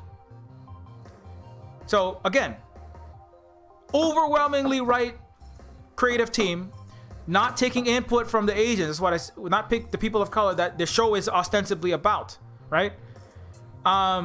Right, and then is it a coincidence? And then in this one, right, Taika is saying, like, I don't want, much of the Kim's Convenience is like, oh, look at Asians, they all own the convenience store. It's like the Simpsons Indian East Indian character that owns the convenience shop. Thank you, come again. It's a Asian stereotype joke to laugh at. It's not the Indian experience. It's a white show with a token Indian to laugh at. And that's from a graduate from freaking leftist Evergreen, Matt Groening. And then Kim's Convenience is like, look at the convenience store owners. Look, they're all super, into their money. They all want their kids to work their kids crazy hard, like Tiger Mom. And look at it. And the Asians were like, wait, that's not all of our story, though. That's not all of our story. Also, like, let's deal with some of like our actual experiences. How about the racism that we've been through in Vancouver, which is horrific, And then the white people are like, no. That makes white Canadian viewers and other American Kim's Convenience audience members uncomfortable, And that's illegal, Like in schools, like when they're banning critical race theory in 26 states, making white people uncomfortable is literally illegal. And it's definitely frowned upon. We're definitely not going to do it with an all-white funded and produced, directed and written team making a show about a bunch of token Asian, basically minstrels. Compare that to, where is this? So at Taika Waititi, what do they have, right, in this show? They have all indigenous writers' room. So again, right? Anthony Mackie, 98% white parties, 98% white offices, 98% white writers, producers, directors, funders, bankrollers, associate producers, fucking people, coming and doing sexual harassment in the office, like Blizzard, EA, Activision, and Mr. Cuomo's office. And what does Taika have? All indigenous writers' room. How does he get that? I would argue partially it's very hard to do that. Do more like Vin, figure out how to get international funding, sell even more tickets in China than in America, and I tell you, you can do amazing things. And then the Marvel people can come back to you and say, hey, Taika, you gotta have more white people in your writer's room, in your producer's room, and you gotta have big names. Read one of the Chris white guy Pine, Evans, Helmsworth, or we're not gonna fund your movie. Whiteify your Japanese cast, or we're not gonna fund your movie. You can come back and say, no, you don't have, no, we're not gonna do that. We're not gonna do that because we can make. The great thing is now there's less excuse. Well, there really is no excuse. Don't make movies for exclusively American audiences. Let the racists get upset. Let the Quarry make a shitty video of the umpteenth time. The retread SJWs are taking Star Wars by having a black protagonist and a female protagonist, overshadowing not having all white men and sexy Princess Leia in a chainmail bikini in my Star Wars 7. Let them rehash their bullshit, But if you want to make it, I mean, it's morally and also economically imperative to have these things. Anyways, all indigenous writers room, all Native American starring cast. Reservation Dogs make space for talent that has often been left out of the narrative. Though the series takes inspiration from common experiences on the reservation, Harjo shared, the show's humor opens up a new world for non-Native watchers. Citing a character that spoofs the stereotypical image of a long-haired, shirtless Native American man on horseback. Again, sexualized. My friend, Conquests of Dread,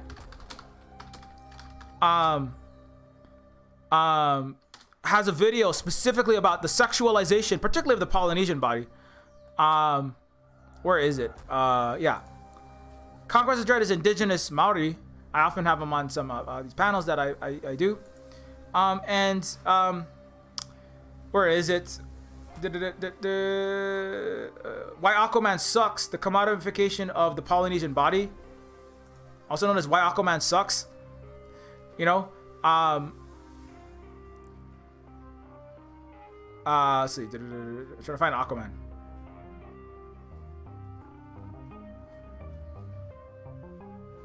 Oh, there it is. You know, it's Jason Momoa, right? You know, Jason Momoa is, you know, he's a good guy, but you know. But it's like, there's also like, there is a way that people want to see indigenous people. And there's a way that it has been used, you know, and sexualized. And, you know, and the shirtless Native American man, like even in the 50s, you can see the movies of like some white woman, you know, and then with the brown sexualized body, there's also comes with it the savage coming for the white woman, which, you know, is a number one it's a number one way to get fascists, to get white people to do some violence or hurt some people of color, right? It's like, oh, the dark savage coming for my wife, coming for my daughter, coming for someone, right? The King Kong coming to steal my white woman and climb the Empire State Building and take over, right? It's a black ethno state coming for the Empire State Building, holding a white woman in his giant black damn dirty ape fist, right? Where did I put that? So, you know, so when you, I'm just, my point there is that like counteracting that stereotype of the shirtless Native American on horseback, Reservation Dogs allows audiences to laugh at and learn from their own possibly problematic. Hey, maybe like commodifying your indigenous and brown bodies and black bodies, maybe that's a little problematic, you know? I don't know, just maybe a little bit. And then you laugh. So, oh, it's okay because we're laughing, you know? I mean, humor can help to lubricate the installation of knowledge, you know? It's a thing. Horror too, because you're too busy being scared, right? In the Jordan Peele movies. Jordan Peele is both humor and laughter. But anyways, it's letting non-natives into the room and going, look at what you thought you were, and then we're showing off this other stuff. Anyways, so I don't think that would be possible.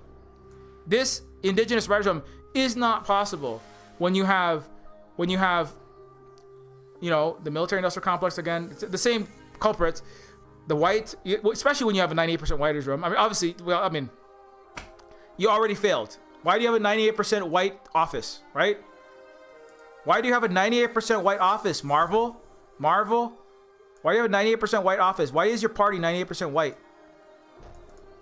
And it does reflect their reality. It does, right? That's why Avengers look like this.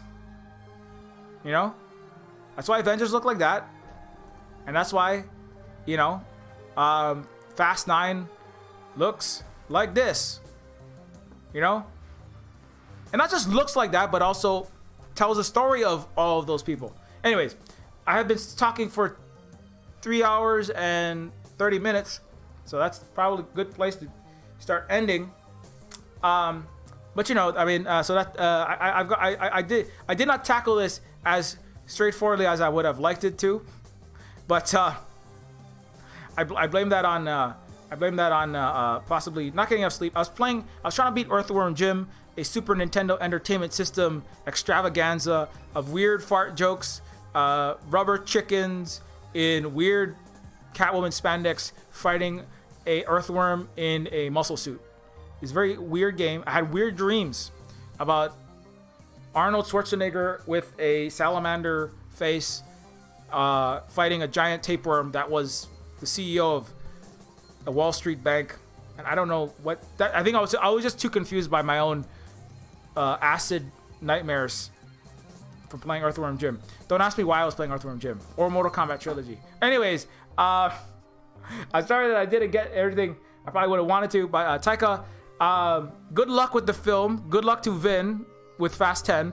I'm happy to voice some characters in that. Oh, here's the one thing. I want to say one more thing before I go. I did so I've been practicing my dancing. And I shouldn't say practicing. I should say I did some kind of spastic arm movements and paroxysms of weirdness that maybe pass for dancing. I don't know. Somewhere underneath my Earthworm Jim 3600 save states, I might find the picture of me doing dancing. So I'm going to be appearing in the near future, vocally, facially. I'm getting bukkake. No, just kidding. I will be appearing vocally. I will be appearing at some point. I'm going to be appearing. The back of my head will be appearing, possibly the front of my head. We'll see. At some point later on in the series, in a show. I'm just trying to find a picture of one of Holly's longtime friends, and Holly is a producer on the Lullaby Lounge novelty show. And where the hell did I save this picture? Sorry, I'm just trying to find my picture here. I will be appearing in this show. So Holly's going to drop the link while I lackadaisically and catastrophically fail to find the pictures of myself dancing like a go-go dancer, like in Go-Go Girls with Apocalypse, a obscure, lesser-known young adult science fiction novel that I read, and that's the only experience I ever had with go-go dancing until I actually tried it. It's a lot like swimming on land, in the air. You know, that's what go-go dancing is like. I don't know what I'm doing. I don't know what I'm doing. I don't know what I'm doing. I just get up and open my mouth and the words come out. But I also don't know what I'm doing in the context of filming. Sadly, a little bit blurry. But, see, open image in new tab. Open image in new tab. Stop downloading files, computer. Okay, god damn it. Sorry, the computer. I'm trying to get all these files into a place so I can open them. Yeah, so I did some go-go dancing. I did some, I will be doing some actual musical singing in this show. So I will be covering Winslow the cat. This is terrible because I don't have any graphics for you. Here. There you go. This is gonna come up. Come on. So I will be go-go dancing as a spirit, as a spirit from another place and another time. Can I get this over here? I will be communicating to a mute go-go dancer who is communicating, who talks only in go-go. Don't ask why there's so much go-go dancing. Ask not what your dancers can do for you. Ask only how can you support Kate Nix and the Kate Nix Lullaby Lounge novelty show. This is me go-go dancing. Very I don't know. I think it's gonna work out. I feel like I have channeled my inner. I feel like I have channeled my inner 60s, really awkward bathing suited dancer for the Beach Boys, and I'm a little bit hairier than the average Beach Boys go-go dancer. My hair is a little bit oranger, but I feel like if Mike Myers wants to make Austin Powers, the Spy Who Shagged Me 2.0, you know, and you need like one of the fembots to like, you know, have pasties and shoot, you know, high caliber machine gun bullets out of. I mean, my boobs aren't that big. I'm gonna try to do a little more bench presses so I can have boobs the size of Vin Diesel's in the pacifier. That way I can look like a fembot. You know, I don't know if it's kind of the wrong shape. So I'm gonna do a lot of. But if you want a go-go dancer for, I don't know, bar mitzvahs, birthday parties. Actually, that might not be for kids.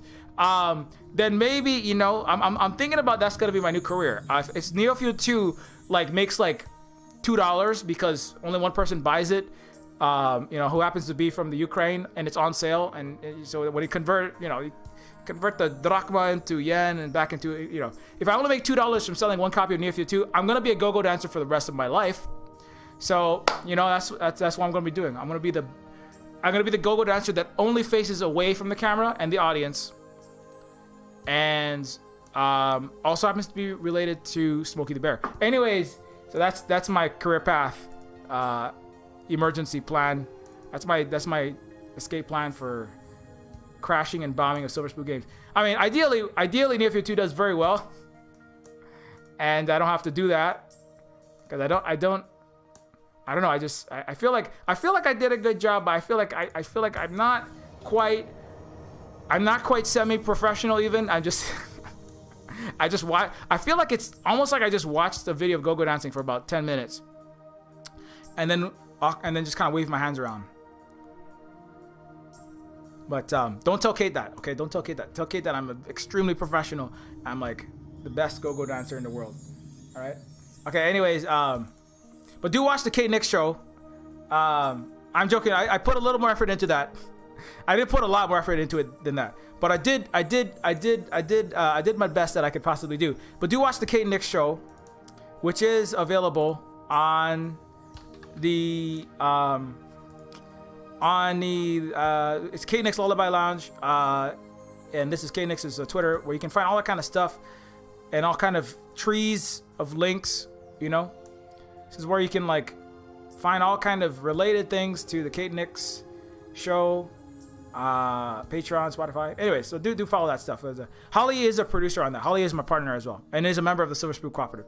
So you know, Holly is family. I mean, literally, we're like married. We made little family together, like little kids. And then Kate is like family of Holly. So then we're all one big happy goblin-y family. Like I told Holly, like, if you want, since in the Lullaby Lounge, the deep lore of the Lullaby Lounge's universe. In the Lullaby Lounge cinematic universe, or Twitch-o-matic universe, as the case may be, the producers are all goblins. They're all goblins. So I said, hey, you know what? If someday, I mean, you don't have to, but I'm just saying, you know, if you want me to come out and put on my 80s glam rock, David Bowie, you know, the thing from Critter that he puts on his head and then has like long sideburns. And if you want me to put on like very severe, requiring scotch tape to do Goblin King makeup and like juggle balls around in a way that makes people feel uncomfortable when they watch it, and throw baby, I mean, I can't throw baby, it's like illegal, but like a toy baby around, you know, I can do that, you know. I'm just, you know, I can also turn into a magic card. I can do that too. That's what that means. I don't know if I can do the second one, but I could probably turn into David Bowie. Anyway, but I'm joking. I'm not the writer on it. I just suggested that. If you watch my later streams, you know that I do change into other characters. Anyways, yeah. So everybody's family, you know. Everybody's family. Neofeud is a videos games that I have created. It is a game that is on Steam. It is a game that is not on sale at the moment. However, you can wishlist it if you want to wait for it to be on sale. If you want to give the full price, you can buy it while it's full price. Neofeud is a dystopic cyberpunk adventure game in the vein of Blade Runner. It is like a game that supports everything that we do here at the Silver Spoon Cooperative. It's a game that is if you can leave a very short review for it, it is massively appreciated because it does support us and everything that we do here at the Silver Spoon Cooperative /commune /hui, which is a Hawaiian word that means working together without bosses, without landlords. And if you want to support all of this stuff and the education that we do on these streams, today is like the education level is quite as high, mostly with Silver Spook. This is basically like Silver Spook very publicly and at length in a long-winded form begs Taika, Vin Diesel, and Guillermo del Toro to create the greatest actually good cinematic universe in the universe. You know, you thought you were watching a Silver Spook stream. This is actually a long-winded live read, you know, kissogram love letter. You know, I'm gonna kiss Vin Diesel when he shows up. I'm trying to kiss him into submission. Please make. I know he's not gonna see this, but you know, just somebody might retweet it and there's like in his writer's room. You know, one of Taika's writer's room follows me on Twitter. And anyways, Neofeud is a game that you can leave a very short review for it is massively appreciated, or a longer review. It helps us out a lot. Also, if you are one of those anti-capitalist types, Neofeud explored the depths that make up our capitalist reality, and I found the game to be a multidimensional representation of Marx's Das Kapital. In the immortal words of our great bearded anti-capitalist thought leader, it's about family. As I'm pretty sure Marx said that. Before he, did a 300-foot jump off the back of a brontosaurus. And also, you can find Neofeud for itch.io for Windows, Mac, and Linux. If you don't have Windows, you can get it for those systems. You can get a DRM free. If you don't like digital rights management, you can also give us the highest percentage. And on itch, if you want to give, somebody said, can I give you more money? I was like, well, you can pay at any price on itch, and the more you pay, you can choose to pay more, and then we get more. So that you can do as well. However, you can also support us on Patreon at patreon.com/Neofeud. Patreon is a non-capital controlled social media platform. I'm sorry, not Patreon. Patreon is a place where you can donate to us on a regular basis and support us, and also get access to the Silver Spook Discord and other cool community there. And you can also get access to the Silver Spook updates on what I'm doing, including the latest Terminus Machina stuff, Terminus Cyberstar, and Neofeud 2 stuff that I'm working on. I'm really working hard on Neofeud 2. I'm trying to get it done this year. I am still trying to get it done this year. I still have a goal to get Neofeud 2 done this year. I cannot guarantee it, but I'm trying my best to get it done this year. I'm working like every day. Yeah, I've been working like every day. I'm always working, but I'm trying to really work on it more even than I have been working on it. Which means I have to not do certain things that I might want to do. But anyways, so looking to get it done this year. So people keep asking. I wish it didn't take 4 years, but is what it is. In my defense, I have excruciating pain at times, and I'm disabled, and also I have to market Neofeud 1 and do a lot of things myself. So, and also do all these streams. That takes at least 20 hours a week. So anyways, at Silverspook Games at Octanon.social is also a place you can follow on a non-capitalist federated social media platform like Twitter, but not run by a giant mega corporation billionaire like Jack Dorsey of Twitter, who rearranges the timeline to promote imperialist, capitalist, and whatever the Wall Street, the Pentagon, and DC want done, including removing Brown. I'm waiting for Critical Race to be banned from Twitter. That'll be it. That'll be it. What am I gonna have to talk about? I mean, I'm just gonna have to talk to myself all day. I'll have to have Plato's Cave. I'll have shadow puppets of myself talking to myself. Hey, racism is a real thing. Yeah, self. You tell him. You tell him, rabbit-looking shape on the wall made with Silver Spook's hand. That's right, dog-looking shape. I know, that's what I told him. And then I got arrested and thrown in prison. Well, at least they thought I could. I'm just a shadow puppet. Anyways, so join Mastodon. You can also follow, while we have access to the Death Star satellites, at Silver Spook Guy. And also, that's my personal Twitter account. You can also follow, if you want more games-related stuff, at Silver Spook Games, minus the E and Silver, for the games-related stuff. When I do things like talk to William Gibson, live from Vancouver, it's William Gibson night, Like when I do Saturday Night Live, William Gibson edition, but set in Vancouver, you can find out about that by following Twitter. Silver Spook Games. You can also find out about this is some screenshots from Neofeud 2 in the game. You can also follow at Terminus C, which is Terminus Cyberstar. Terminus Cyberstar is a low poly cyberpunk immersive sim like late 90s PC games such as Deus Ex 1 and System Shock 2. Terminus Cyberstar is, look at this, there's a lot more followers now. So this game is coming out sometime in the near future. Don't know when exactly. A demo is currently slated to be released soon, I think, as far as I understand. So this is one of the latest updates on in-game stuff. It is a Cyberpunk RPG that I am the content director of. I'm the lead writer, world builder, etc. Just kind of the creative lead, basically, on this game. Showrunner, I guess. Although mostly Aaron is doing a lot of the running right now. He's the producer. I just kind of wrote the world, and they're just kind of running with it.